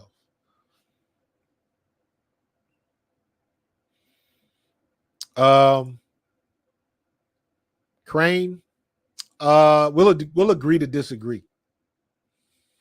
Now, they almost lost that game, and they almost gave up a 30-point lead. So I am going to assume you were saying that with a hint of sarcasm that we can't detect behind the keyboard. So, yeah, man, LeVar, I'm with you 100%, man. You gotta change it up. Who just entered the game for Erica Wheeler? Caitlin Clark is back in. Aaliyah Boston. So Aaliyah, Katie Lou, Caitlin Clark, they're all back in for the fourth. So who's on the court right now? So it looks like With the exception of Lexi, Katie Lou, Aaliyah. Lexi Hall is still in. I thought Nalissa Smith just came in the game.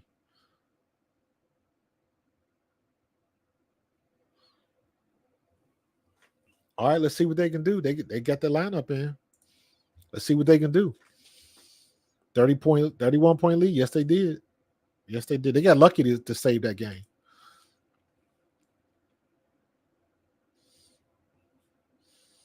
I've said this before. I don't like size does not make good adjustments, in my opinion.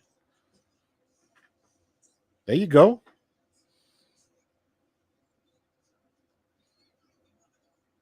Got the stroke in. Get your shot off.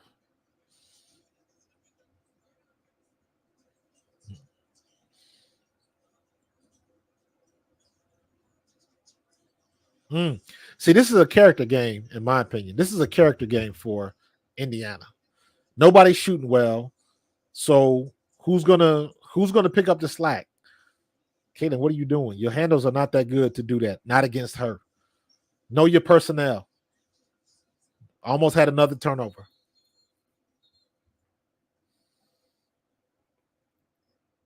Almost had another turnover. There you go. That's how you, and then take the shot. You know they're going to be in your face. Take the shot anyways.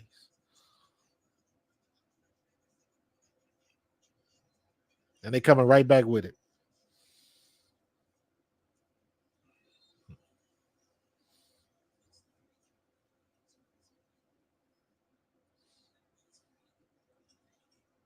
So let's see what they can do. 6-point game right now.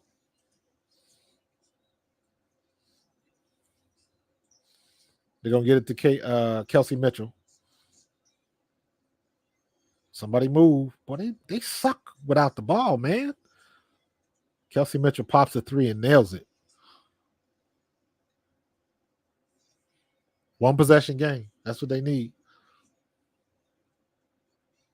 Yeah, Aaliyah Boston is the best player today. Today. But they still getting out hustle. Good steal by Caitlin Clark. Lord have mercy.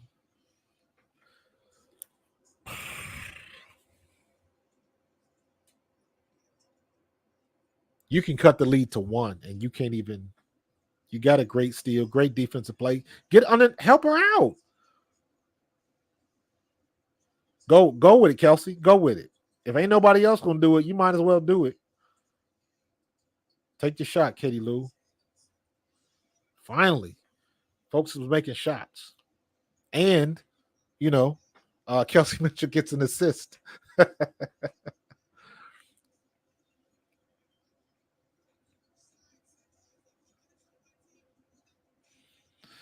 Caitlin Clark needs some football drills, LeVar.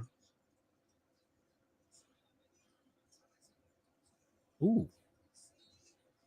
Caitlin Clark needs some football drills. You need to come out there with that football shield, and somebody just need to just give her the shoulder while she's trying to shoot jumpers. She needs like about an hour of that. Bump it coming off and like bumping her, just throw her momentum off and like you still got to make the shot. That's what she needs. I'd be curious to see what type of physical practice they go through. Because I'm a big fan, man. Even when I used to coach basketball, but more when I used to coach football, I would tell them kids, I was like, I will never have you do something that you won't do in the game. I will never have you do a drill just to do a drill. If I'm having you do a drill, I'm going to show you how you would use this in a game. So if I'm with the running backs and we do spin drills, I'm going to show you why you need to do the spin drills. I'm going to show you why you need to get up off the ground quick. Keep your head on a swivel. If you are running back and you are about to get tackled, don't hit the guy that's coming directly at you. Hit the guy over there that's not expecting it. Like different things like that, man. You got to get game situations. Ooh, Katie Lou. Good move, but can you bad pass. Kelsey Mitchell's dribbling. Got to give it up. Good move, Katie Lou. Tie game. Play D. D it up. Can you D it up? Good move. Good shot. Off. Rebound. Caitlin Clark bringing it down the right side of the court. She's looking to pass. Nope. Brings it back up. Bring it back in the middle. Okay. She gets down the middle and she scores. Take it.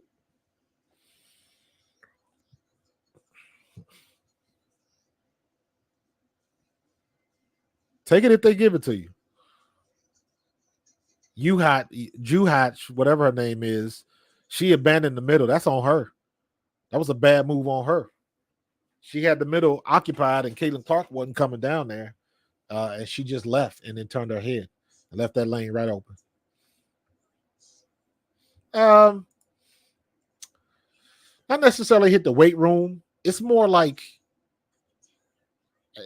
core control. Core, got to get your core together. You know what I mean? Especially when you're talking about basketball. She a guard, so they're going to push her around. And here's what I say with all of that stuff, because people take that too far. When you was in high school and you went to college, they told you had to get your weight up. And then when you get to the highest level in college and you get to the pros, they tell you got to get your weight up. And it's like the difference between the college and the pros, the game is faster, but your skill set is your skill set. And sometimes getting in the weight room might not benefit you enough. So I think she needs to get her overall body strength a little bit better. But in my opinion, I don't think it's the weight room. I think she needs to work on her ball dribbling skills more than get in the weight room. That's what I think. And I've seen some of her workouts on TikTok and all that kind of stuff. She does a lot of drills. I just think she need to get with somebody that can get her to the next level, because I still, I look at Kelsey Plum, even Kelsey Mitchell, and how they can cross you over real quick. Caitlin Clark can't do that because she ain't got the quicks to do that. She ain't got the DNA, but it's still a skill that you can develop a little bit better. And I think overall, Caitlin Clark needs to be a little bit better ball handler, and that would definitely help her game. Because you saw it a couple weeks ago, she shook the one girl, broke her ankles, made her fall down, and then she airballed the shot. She had to laugh at herself, and it's like, 15 pounds of muscle would not be good for her. Let me just say it like that. You got 15 pounds of muscle, your shot is different. So if she put on like 5 pounds, she would be good. But honestly, I don't think she need to put on all that weight. Not as a guard. She ain't going that like Angel Reese. Angel Reese need to get in the weight room. So that's it right there. Gain muscle and lose size. That's funny.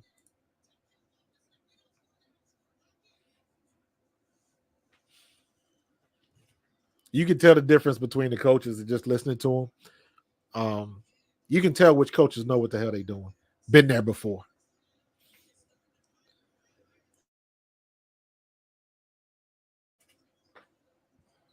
So let's see if they can play some defense. This is a one possession game.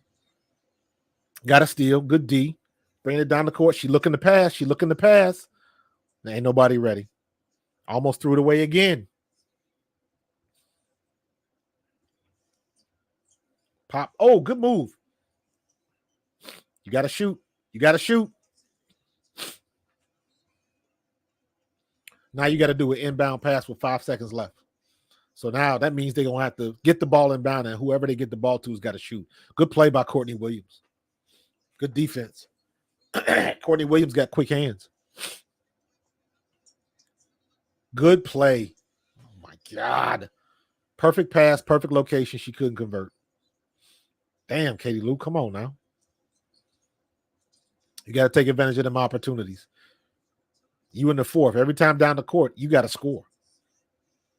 This girl with this low arc jump shot and is hitting everything.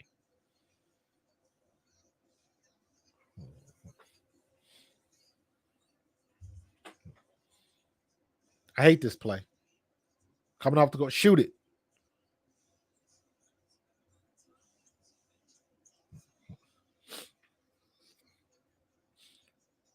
Minnesota is just dumb because every time Aaliyah Boston's at the top, and Caitlin Clark runs down the side of the paint, you already know what play is coming. Kelsey Mitchell's coming across the top, and they're going to dish it off to her. So she either going to shoot it or they're going to rinse and repeat. Air ball. Another good defensive stop. Can they convert on the other side? Can they convert on the other side? I know they got the lead, but the question is, can they keep it? Because they track record now, can they keep it? Yeah, I'm with you, Kev. Lace your skates. Oh, take the shot.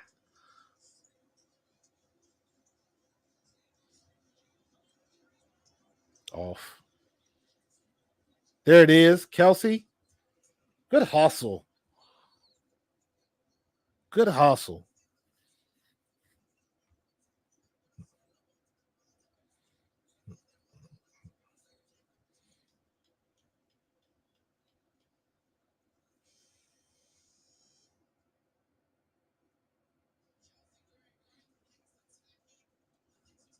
Did Monica McNutt just call Kelsey Mitchell Chelsea Gray?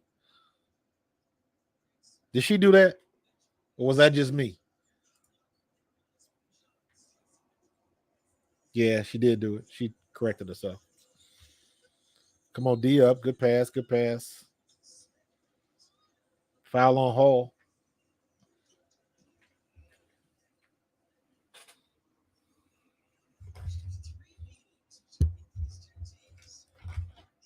Man, my desk is a mess.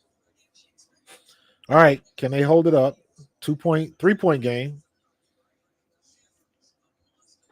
Oh, no, it's a tie game now, so they must have scored. Yep. 3. Zandalicini. Minnesota ain't going nowhere, though, man. They ain't going nowhere.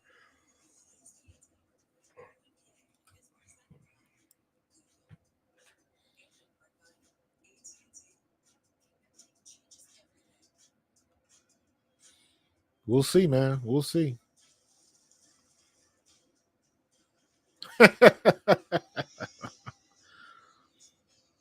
We'll see what they can do, man. You know, they got to convert them points. They doing a good job on defense. They just, when they get to the other side, man, they making some dumb decisions. I don't get it. I don't get it.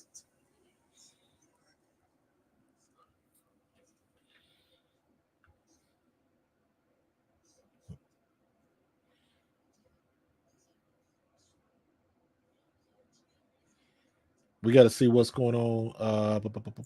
Let me see. What are the box scores looking like?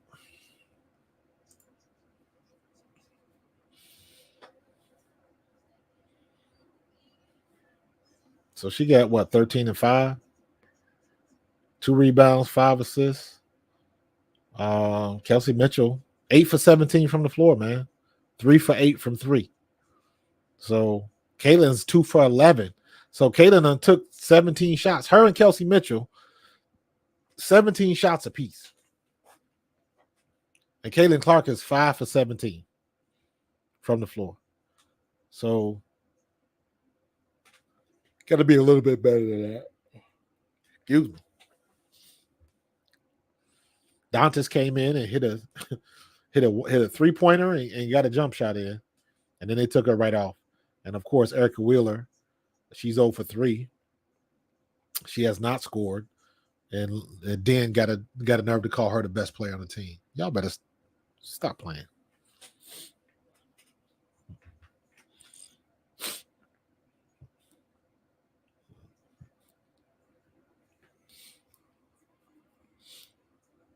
So we got to see what's going on with this.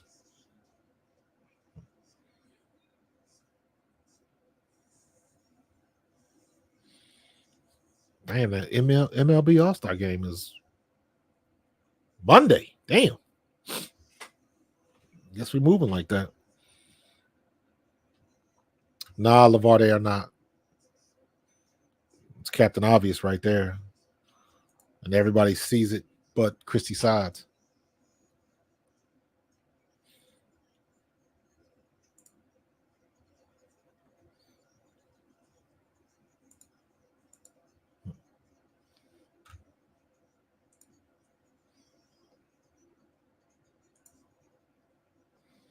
All right, let's go. Let's see what we're going to do. Tie score 71-71, 4:22 left in the game. Caitlin Clark's bringing it down the court. Let's see what she is going to do. Dishes it off to Kelsey Mitchell. Kelsey Mitchell's on the right. Aaliyah Boston up top. Lexi Hole's got the ball now, dribbles to the middle. Crosses. Kelsey Mitchell. Shot off. Rebound, Minnesota. Minnesota brings it back down the court. And can they get another stop?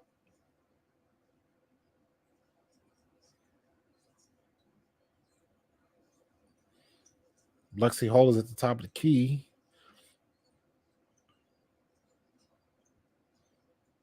Good defense. Good defense by Indiana on that possession. You gotta figure out how to pronounce her name. Uhash. Oh, that's Carleton. But Uhash tried to go in and she lost the ball. Indiana gets the ball back.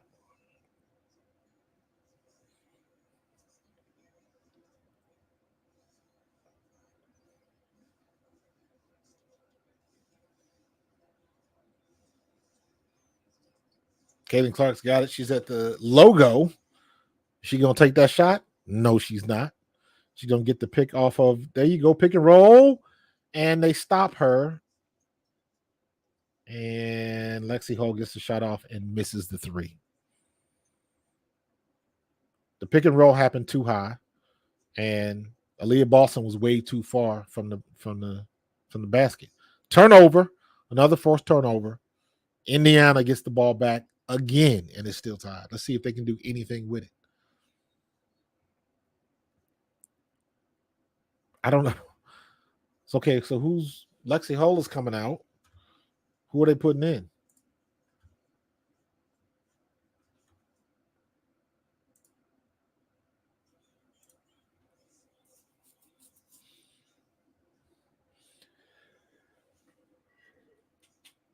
Fever got timeout. 3:09 left. I was hoping that Kaden would have a better game, but it is what it is. 13 points, 5 assists, mid.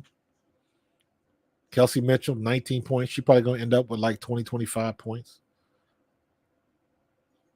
3 assists. Aaliyah Boston, 13 and 14. So she got her double-double. So let's see what they can do. They got 3 minutes to take this game over. They are winning the fourth period, 18-11. Can they continue that lead?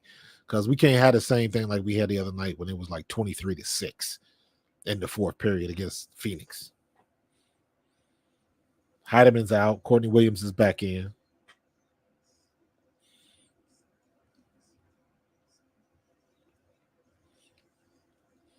Yeah, I would label this a subpar game for Caitlin Clark so far. But they won't position it like that on television.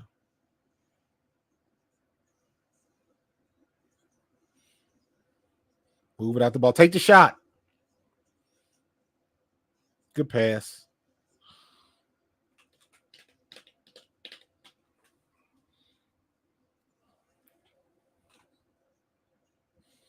Courtney Williams bringing it up down the court, and Zandalicini, she's got it at the top. She tries to drive the lane and thinks otherwise. Courtney Williams is being guarded by Caitlin Clark. Comes off the pick. No pick and roll. Zandalicini tries the three. Off. Good rebound by Kelsey Mitchell. What was that? Why did they even have to do that? Caitlin Clark slowing it down. Trying to run the play. The weak pick from Kelsey Mitchell. I don't even know what that was for. Good pass. Good passing. Good job. Good passing by Katie Lou.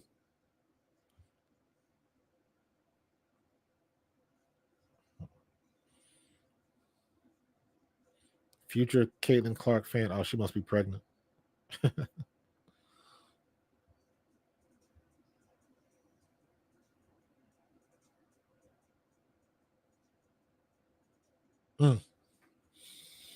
We'll see what's going to happen. CC threes make her points look good. They do, but she's not always going to hit the threes. And that is the life of a shooter. When your shots are not dropping, the only way to get out of that slump is to keep shooting. So hopefully you get out sooner rather than later, but sometimes it doesn't work that way.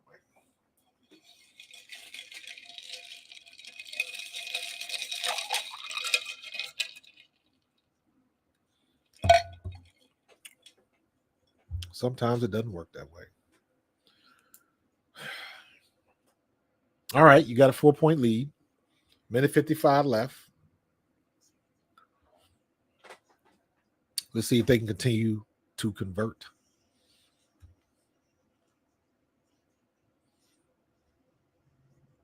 I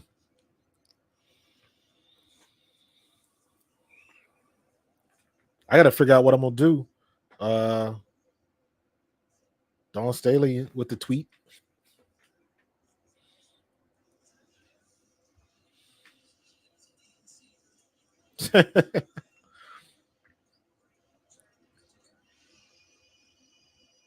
Was that Xander Lassini? That's Kayla McBride. 25-footer. Oh, you had the lane. You had the lane. You had the lane. I would rather take the points. You get more opportunity for an and one. You had the lane. You got to take it.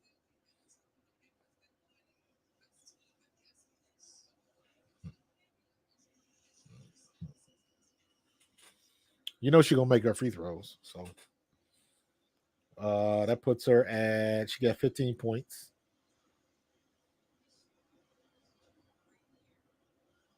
All right, now we've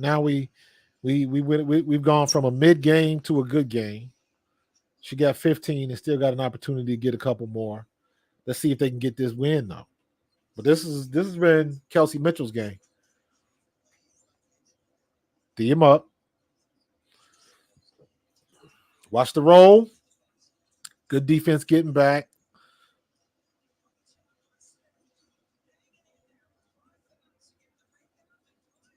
Off. Good hustle. On that defensive stand right there, even though Lexi Hull did not get the rebound, she's the only one hustling underneath the rim to get the rebounds. So I like that. And then it forced another bad shot, and they finally get it. Caitlin, what are you doing? Doing too much. Get the ball off.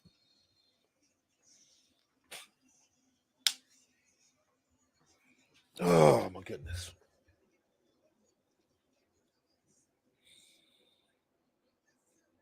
You can't have shot clock violations with less than 2 minutes left to go in the game. You cannot do that.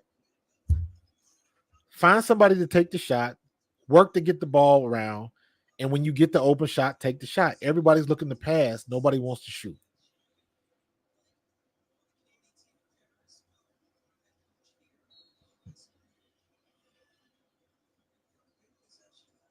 Now you got to D them up again. You could have had a 5 or a 6 point lead.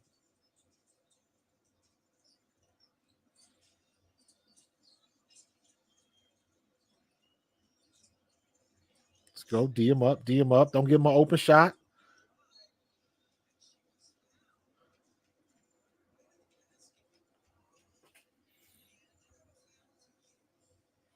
Okay. They had a foul to give. Keep it moving.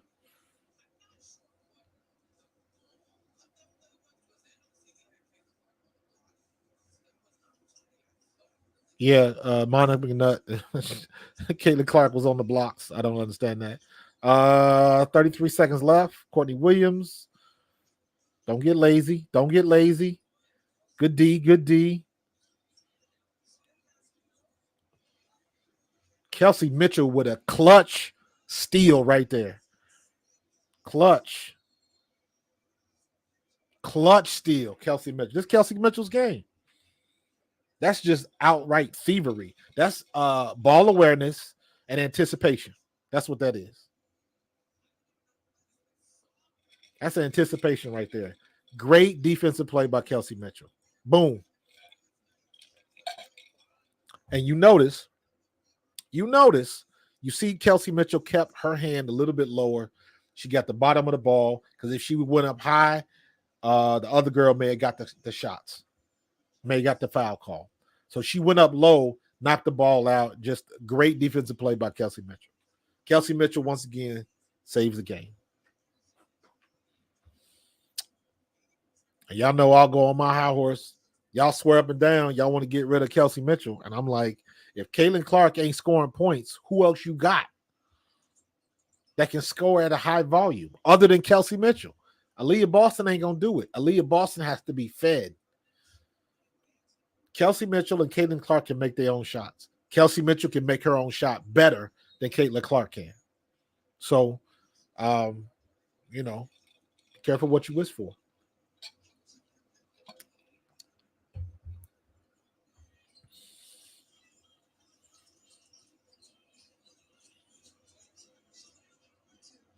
$16 seconds left. Get in her face. Don't give her a free shot. There you go. Take off. Good. Good secure. Good dub. Good dub in Minnesota. You got the dub. Now, you probably wouldn't get that dub if Fee was playing, but, that's not your fault. Y'all took advantage and got the dub when you had to get the dub. So, she had a pretty decent game.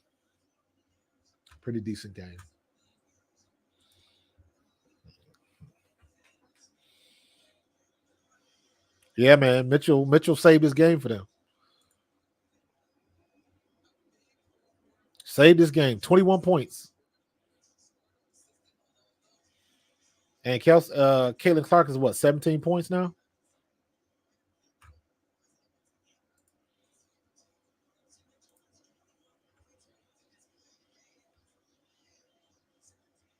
Aaliyah Boston, 17 and 16.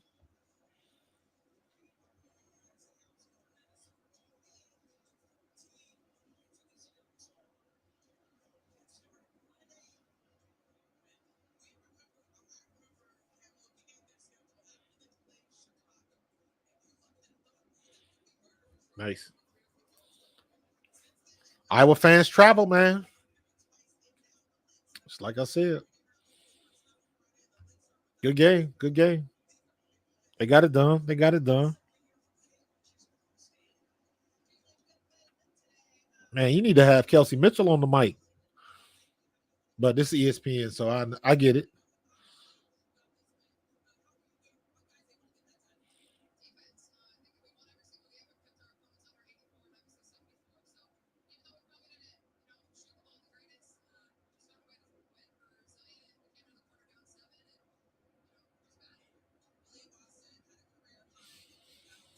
$16 boards for Aaliyah Boston. Good game. 17 and 16. Damn.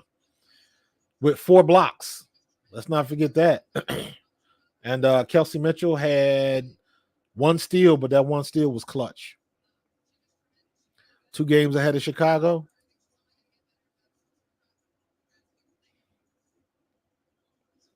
Listen, I was with Monica McNutt. We had the same outlook that it was going back and forth. I said the same exact thing.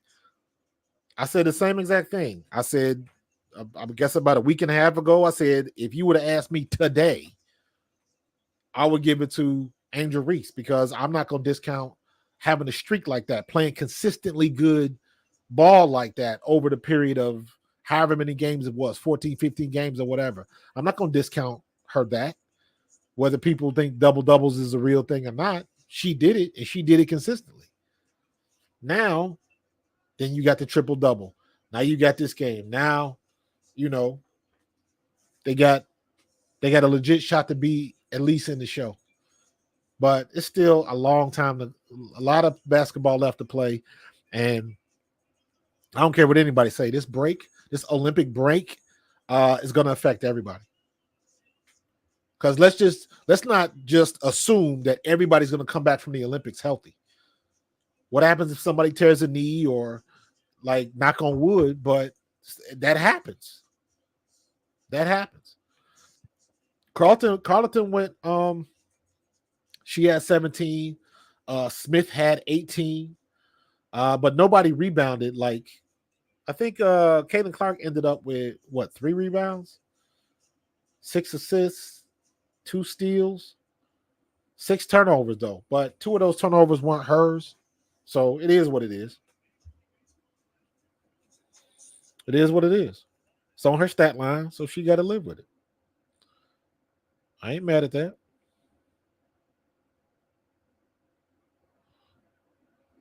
Let's see what else we got. Closing on my windows on my tablet. But yeah, man, good game. Got it done, got the dub, and they did what they could do. So, all right. Real quick, couple of things I wanted to go over. Number one, Christy Sides. I know what I think. Christy Sides is not going to be fired during this year. She can't. They can't fire her during the year. And as frustrated we get with Christy Sides, she's not going nowhere. Now, I think they might replace her in the offseason. But as far as like right now, they would be crazy to make a coaching change when they're having this much success. I guess in their capacity right now, you don't make that type of change. Yes, there are probably better options available, but you don't break up the continuity of the team in the middle of a season. And you playing relatively well.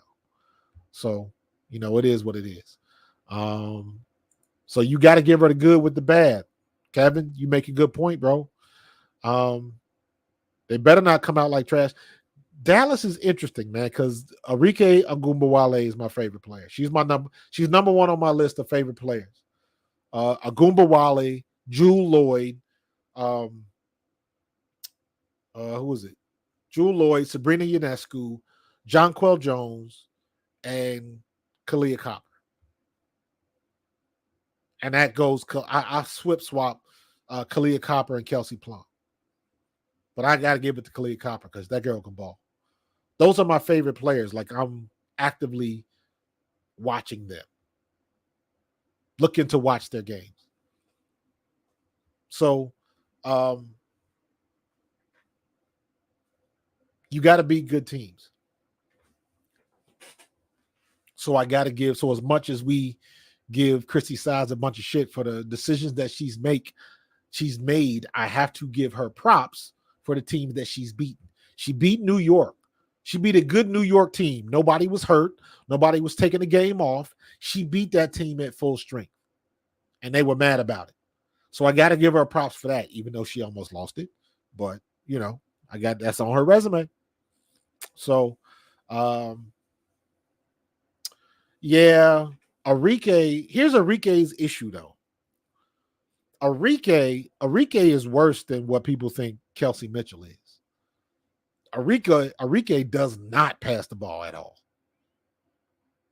If she was a little bit better passer or just was a little bit more giving with her touches, I think Dallas might be a better team. But I think Dallas is playing like what everybody thought Indiana would do. But when I see somebody like Arike, when I see somebody like Kelsey Plum, Kalia Copper, I see that's the level of ball dribble, ball handles that they have to get. Booby, I appreciate you, man. Appreciate you. Don't forget to subscribe and like. I appreciate that, man. We like all the new people on the team. And don't be a stranger now that you're part of the squad. What's up, Professor? I ain't even see you in the chat, man. Good to see you, bro. But yeah, Arike does not like to pass the ball at all. Jewel Lloyd is a whole nother ball game. When Jewel Lloyd gets hot, Lord have mercy. That girl is a problem. And somebody else is slipping up in my favorite players. I got to give her props, man. Kennedy Carter. If it wasn't for that damn hip check that she did to Caitlin Clark, Kennedy Carter would be an all-star. She'd be an all-star. But she got caught up in that BS with Angel Reese and all of that kind of stuff. And Kennedy Carter should be an all-star. It's a shame that she's not. And I will argue with anybody. Kennedy Carter is the best person on the Chicago Sky right now. It's not Angel Reese. It's not Cardoso. It's Kennedy Carter. When Hollywood gets in her bag, Chicago is a good team and hard to beat. So, I think you got nicks and bruises. I don't think she's gonna make any changes. I would be surprised if she does.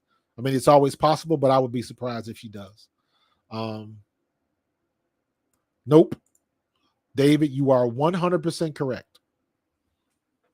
You are 100% correct. And she's, when she starts off fast and she gets some games where she got 3 and 4 threes in the first half, she got her shot going. She's in rhythm and things are falling. But if not, it gets difficult for her. And again, for shooters, the only way you can break out a slump is to keep shooting. So, hey, Narcel. Yeah, man, Kennedy Carter,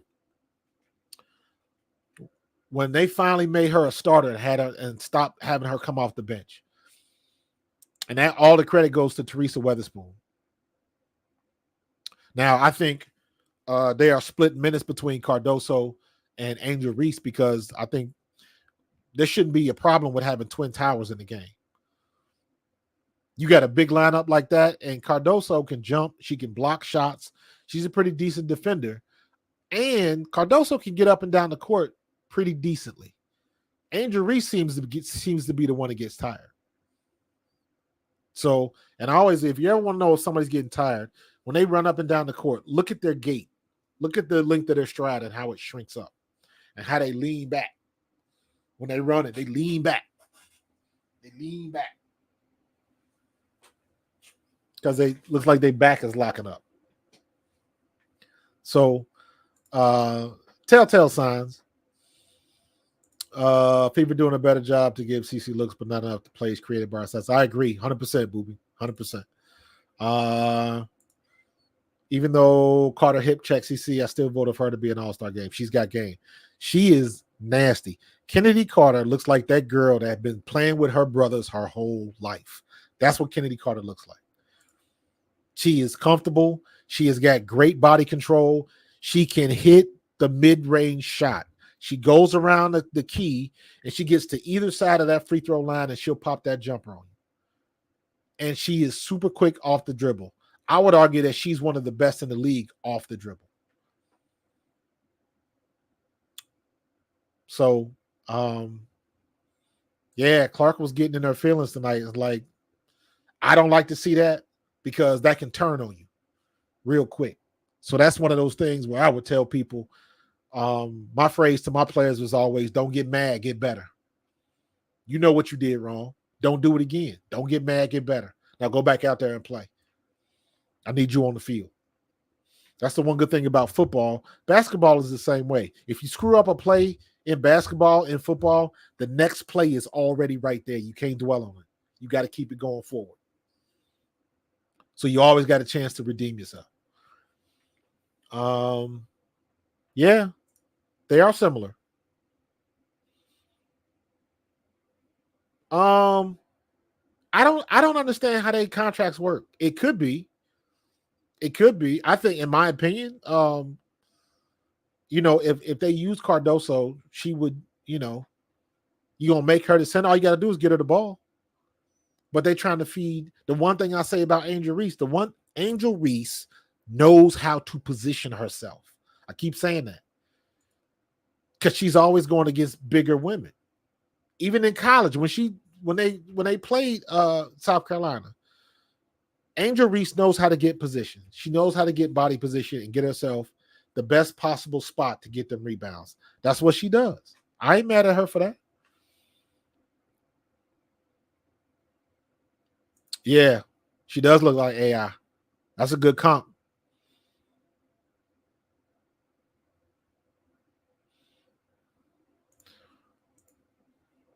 Just imagine if CC was Carter Ponga and what I love. She could set a record for. Yeah. I know somebody's gonna make a video of all of the missed missed buckets on the Caitlin Clark assists. Cardoso might go with the Sparks. I don't see that. But it would be nice to see her with Cameron Brink. That would be a problem because Cam got a long wingspan, and the one thing I like about Cam Brink, Cam knows how to jump, and she can block shots. And if you've ever looked at Cameron Brink, if you ever seen, like, I know she had some pictures, like she was on the beach, so she had on like a two-piece. But she is slim. She is not skinny. She is slim. Cameron Brink has serious muscle tone in her legs. That girl can jump. She got some quads. But it just don't look like that because she's got a slim build. But that girl got some muscle on her. I hope she don't go with the Wings. I would like to see her with the Sparks, but not with the Wings. But it might be good because, Agumbawala ain't going to feed her the ball. Cardoso to Indy to play with Boston. Yeah, I don't see that happening. Great point. That's a perfect analogy. She's slim like a volleyball player. But you can't say that because I've seen some volleyball players that were thick and that could get up in the air. So that's not usually volleyball players got booties because they always jumping. You ever look track and field? Look at volleyball players and long jump. They got them glutes. They can be thin women, but they got them glutes. They got them booties. So, yeah, she can get up though. Rookie contracts for 3 years. They can trade her before year 3 to Toronto. I can see that happening. I hope that doesn't happen though, because it was hard enough for her to get to the States and for her to ship her off to another country. That might be a lot. So, but I don't know. She played international, so it is what it is.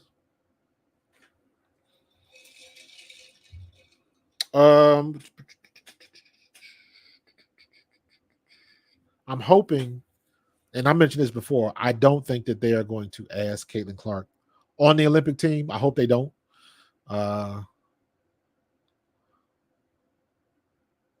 You know what? Here's the thing. Here's the thing with this.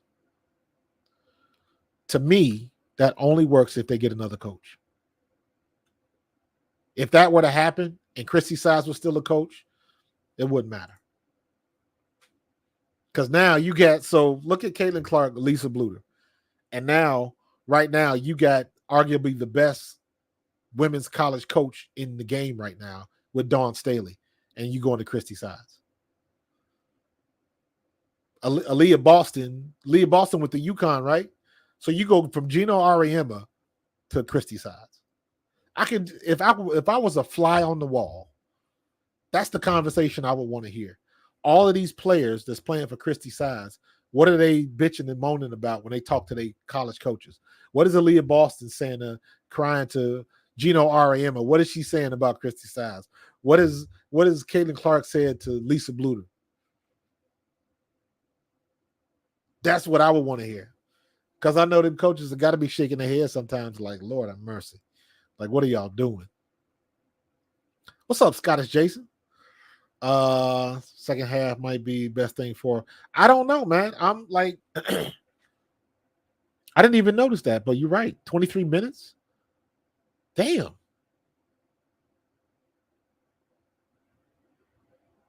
See, I like Nalissa Smith in the game because she is an athletic rebounder. But Lexi Hall put in some solid minutes. Now, Nalissa Smith had 11 points and 2 rebounds. Lexi Hall had 2 rebounds and 2 points in 24 minutes. So you mean to tell me that Nalissa Smith is going to get 11 points in 20 minutes and Lexi Hall can only get 2? I'm going back with Nalissa Smith. Let that girl get to the 30-minute mark. That's more points that you can put on the board. She's a better athletic rebounder than Aaliyah Boston.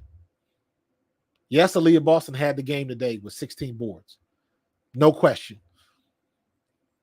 But I just think Nalissa Smith is more athletic. So, heart and soul, the game plan is always bad. That you already know, man. You already know. Yeah, I like Katie Lou, but Katie Lou's the same way. Katie Lou can be streaky, and Katie Lou will make a play, and you think she had a good game because she's a quiet type player. But she was 3 for 6, 8 points. That's good for her. Booby, thank you. Say it again for the people in the back. Say it again for the people in the back. Booby, here. So you don't understand my affinity with Kelsey Mitchell. Kelsey Mitchell is from my hometown and went to my high school, and I was friends with her father. So for Kelsey Mitchell, it's personal. And I've said it before, Kelsey Mitchell and Caitlin Clark can coexist because Caitlin Clark is always looking to pass. And Kelsey Mitchell, her shooting percentage is better.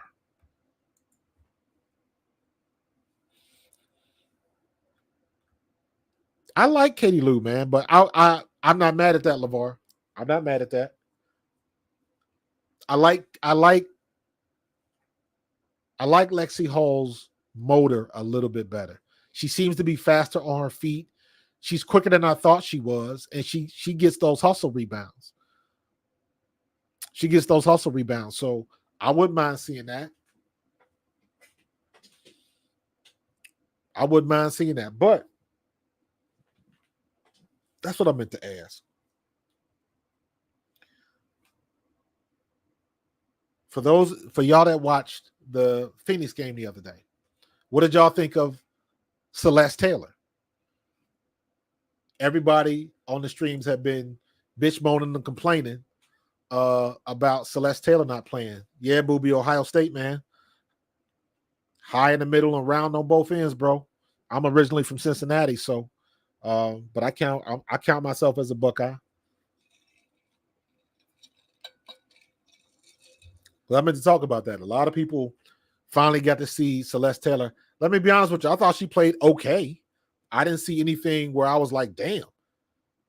Like, why did y'all have her on the bench? I didn't have any of those moments. And let me be honest with you. Every time Dantas gets in the game, she gets a look at a three and she nails it. She played 5 minutes and got 5 points. That's it.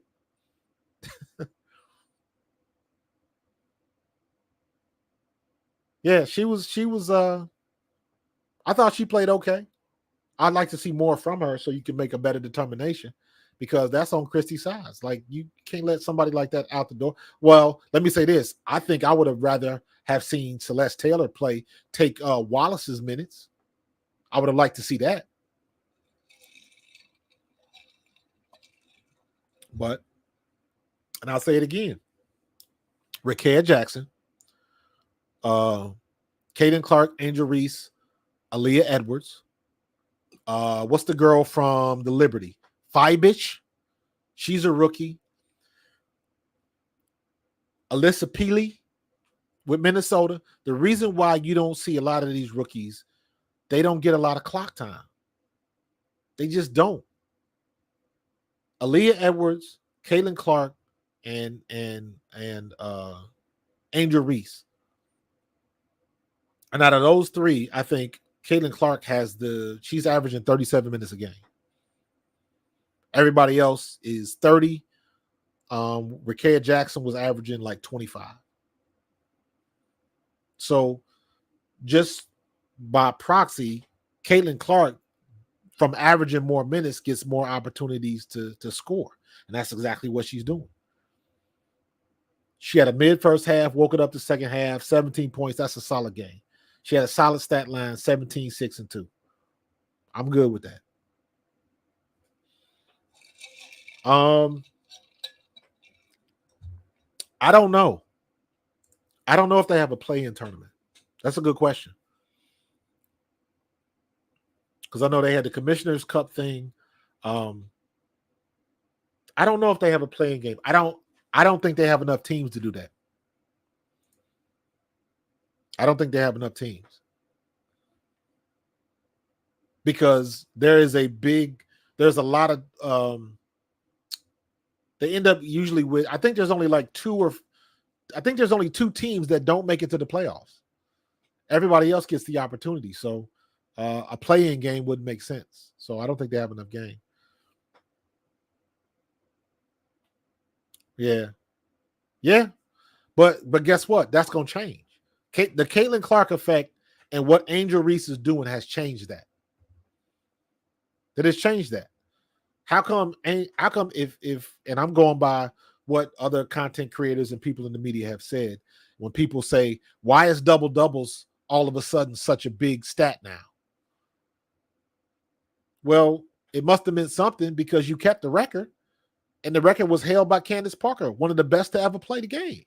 So it must mean something. So you got to give her props to that. And if it was so easy to do, everybody would be doing it. And like I mentioned earlier, Dejanay Carrington got her first career triple-double or double-double. Her first career double-double. So if it was that easy, everybody would be doing it. So it's not a triple-double, but it's still something that everybody can't do. Alyssa Smith ain't doing it this year. She was. Let me see where she is, Alyssa Smith. Because at one point she was averaging a double-double.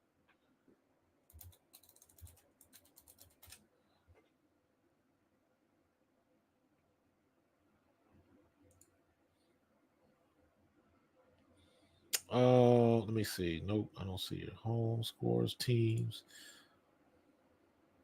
Let me see what she's got.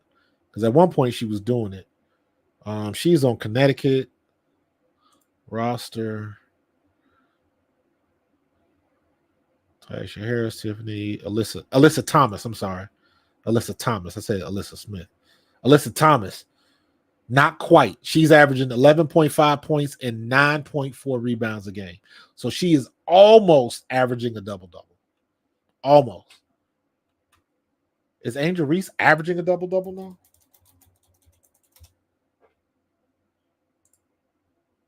Yes, Angel Reese is averaging 13 and 12. So Angel Reese is averaging a double-double. And y'all can try to poo-poo that if you want to. To me, that's big. To me, that's coming in to the league and establishing yourself in the league. Now, I'm not going to say she's dominating. She's damn sure dominating the boards because she's leading the league in rebounds right now, right? So you got to give her props for that.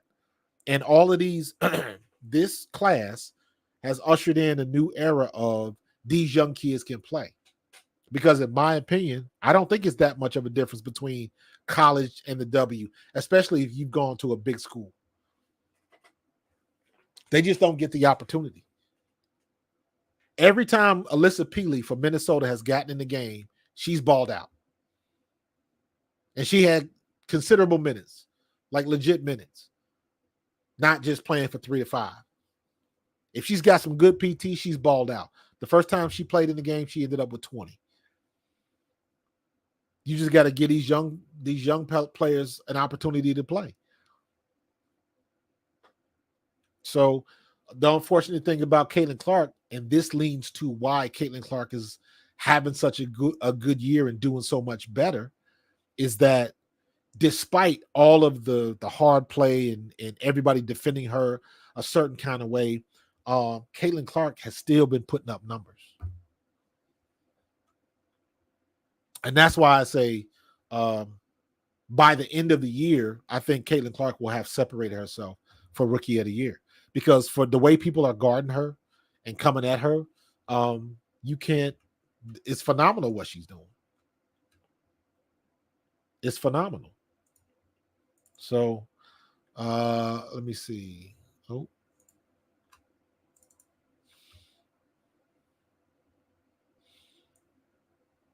Let me see. Hold on for a second. Caitlin Clark. She had –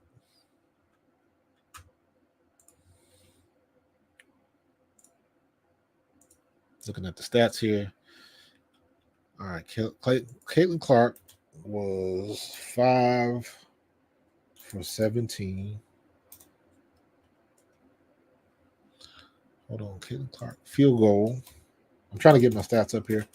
5 for 17. And what was her 3 points was 5 17, 2 for 11. 3 point.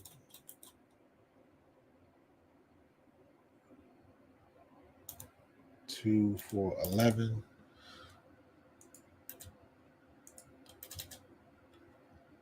And she finished with 17 points. 17 points. 17 points. And she had 6 assists. 6 ASTs.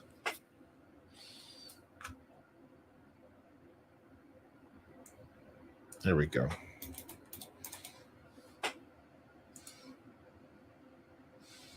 There we go. Quiets. And we give an exclamation point, and we will save this file. And now my scroll bar should be up to date. There we go. So I will be interested to see what Cheryl Reeve says in her post-game presser.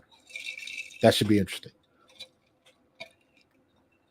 That should be very interesting. But good game, man. Good game. Oh, you know what? Hold on. Let me leave this up for a little bit longer because I went all trying to fix that. So let me leave that up there for a little bit longer. Let me take that down. Oh, no. Let me leave that up. So, good game. CC is already going to separate itself just by winning. Yeah. I agree.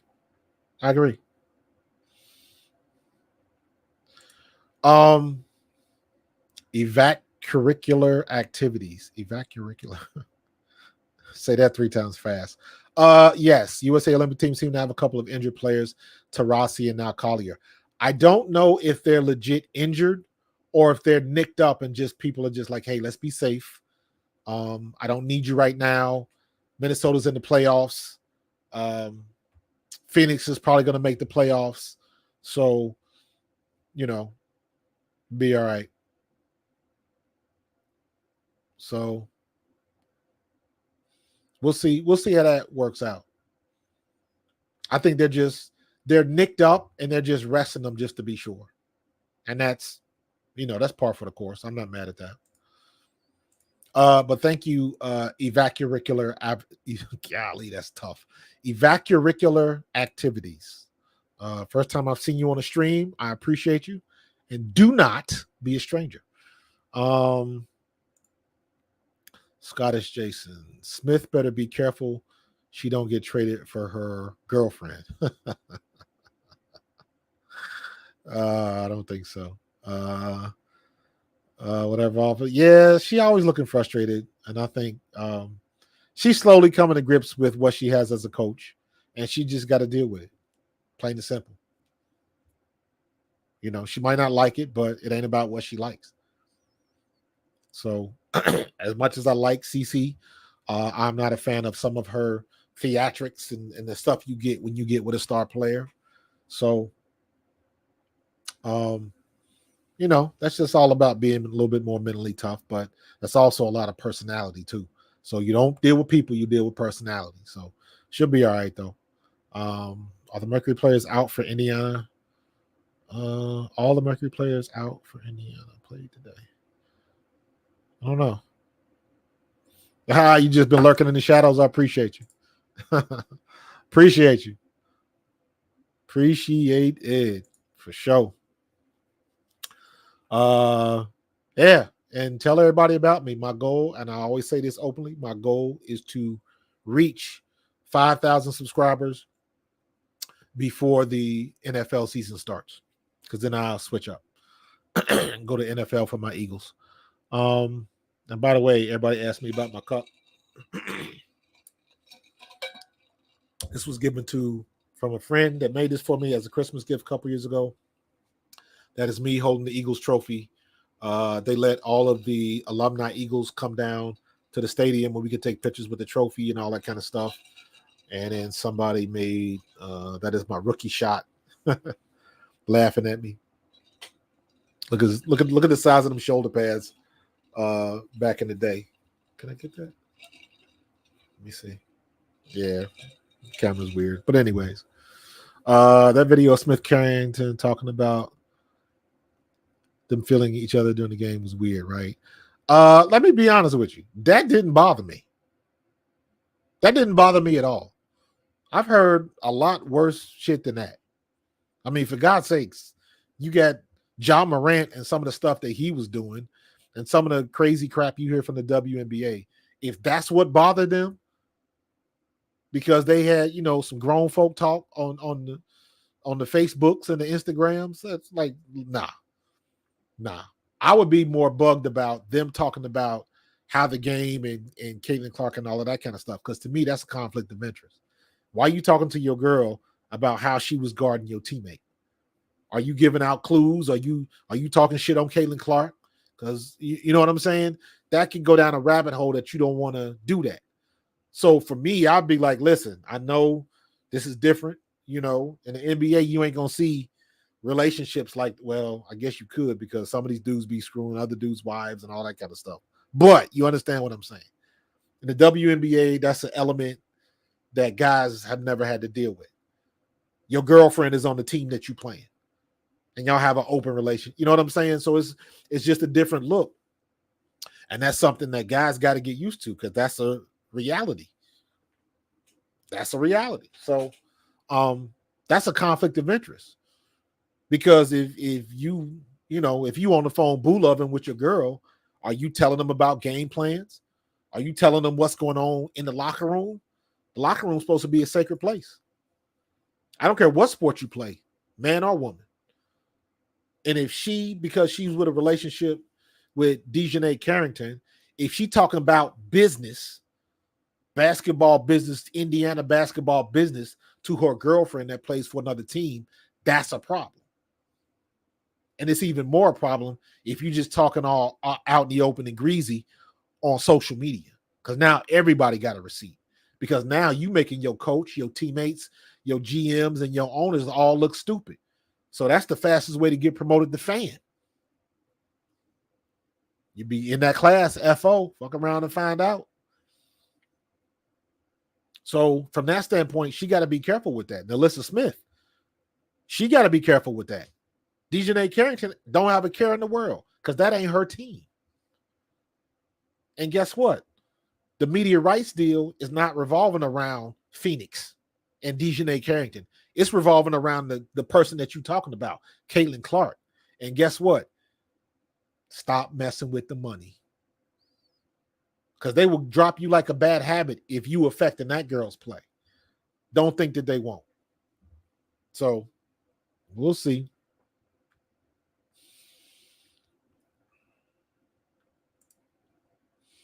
I see Clark in the same thing. I usually see Doncic.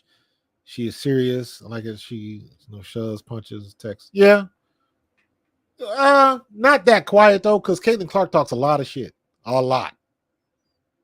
When she having an on night and the shots are dropping, she poke that lip out and do all of that and put the hands out to the crowd. She can play up to it, and I ain't got no problem with that. If your game follows, talk your talk. Talk your talk. I didn't really mind what Dejanay Carrington did with, when she did the whole thing about her flopping. I'm like, listen, she was defending the hell out of her. Talk your talk. It's on the court. That's what you're supposed to do. That's what you're supposed to do. I just thought that was a little bit of a bully ball, because she wouldn't do that to any of these other women that be flopping. You just tried to pick on the rook.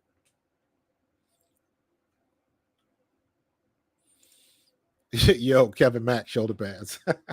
Yeah, we had the big shoulder pads, man.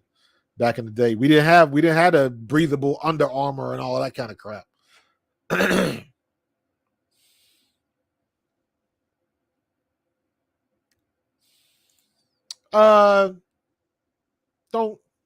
Don't put too much into that. Everybody gets so into that about team building and all that kind of stuff. listen, sometimes, because they said the same thing when Aaliyah Boston had a picture when they was all on the boat, and it was like Grace Berger. It was about 5 people on the boat, and Aaliyah Boston took a selfie. Caitlin Clark wasn't in the picture. And then there were some people that made comments like Aaliyah Boston's or Caitlin Clark's not, spending quality time with her team. I'm like, that girl is trying to go home to be with her family because that's what she want to do. She ain't been in Indiana. She don't know nobody there. So she got a boyfriend. She want to spend time with her people, and that's what you're supposed to do. So I don't put too much into that. It's a difference how it shakes out. This girl is a rookie. She away from home. And after a brutal schedule, you finally get a couple days off. You want to roll back to Iowa or, spend time with your significant other or whatever. You want to do what grown folks do. And ain't nothing wrong with that. So I don't put too much into that, Scott, Jason.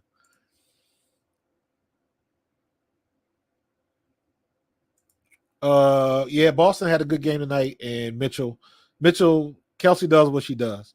She was cold in the first half too, and then she finally got hot. The one thing I like about Kelsey Mitchell is not afraid to attack the rim. If the shots aren't falling, get to the rim.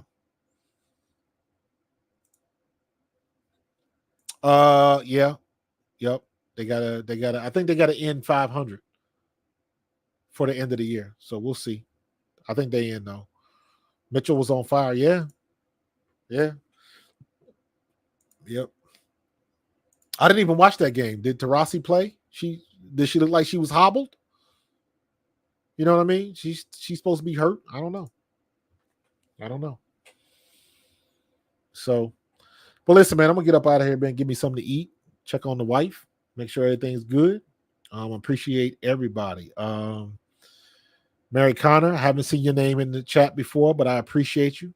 Don't be a stranger. Gentorino, Heart and Soul, as usual. Scottish Jason. Kevin the PRF, as usual, brother. I appreciate you. Everybody that was in the chat.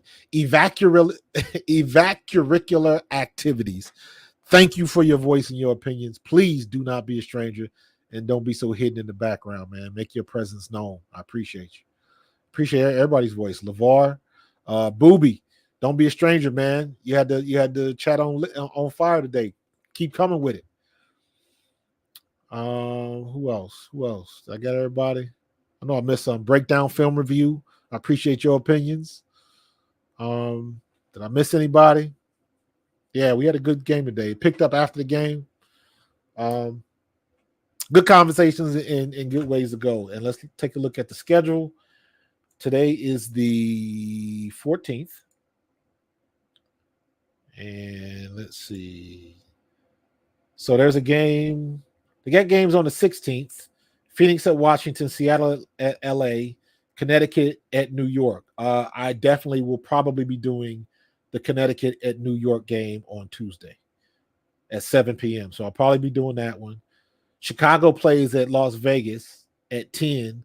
I hope Las Vegas just destroys Chicago. Indiana's next game is Wednesday at 7:30. So I'll definitely do the Wednesday game. And then the last game is Friday. Phoenix at Indiana. And then they go on the break. So we got a couple more games that we can get into it. Yeah. Scottish Jason, you are correct. Lexi Hall she played solid minutes and she made some plays. And this is one thing I used to say to my football players all the time. You don't have to make a play to make the play. You just got to hustle, be at the right place at the right time. So you might not get the steal, you might not get the rebound, but that one sequence where she hustled over, got the rebound, the girl had to get rid of the ball, and they ended up taking a bad shot. That's a hustle play that don't get, chalked up in the record book. So, yeah, I agree with you on Lexi Hall, Jason. Good point. Yeah, stop doing that. Let her score. So, But all right, man, Gentorino, I appreciate you guys. You're welcome. And I'm gonna get up out of here, man. You had a good night tonight. Chat was lit. Like the conversations, like the opinions, and let's keep this going. Tell your friends about me so we continue to grow. And I will see you on Tuesday for the next game with who did I say? Connecticut at New York. All right. Y'all be safe. God bless. And I will see you in the next one. Peace.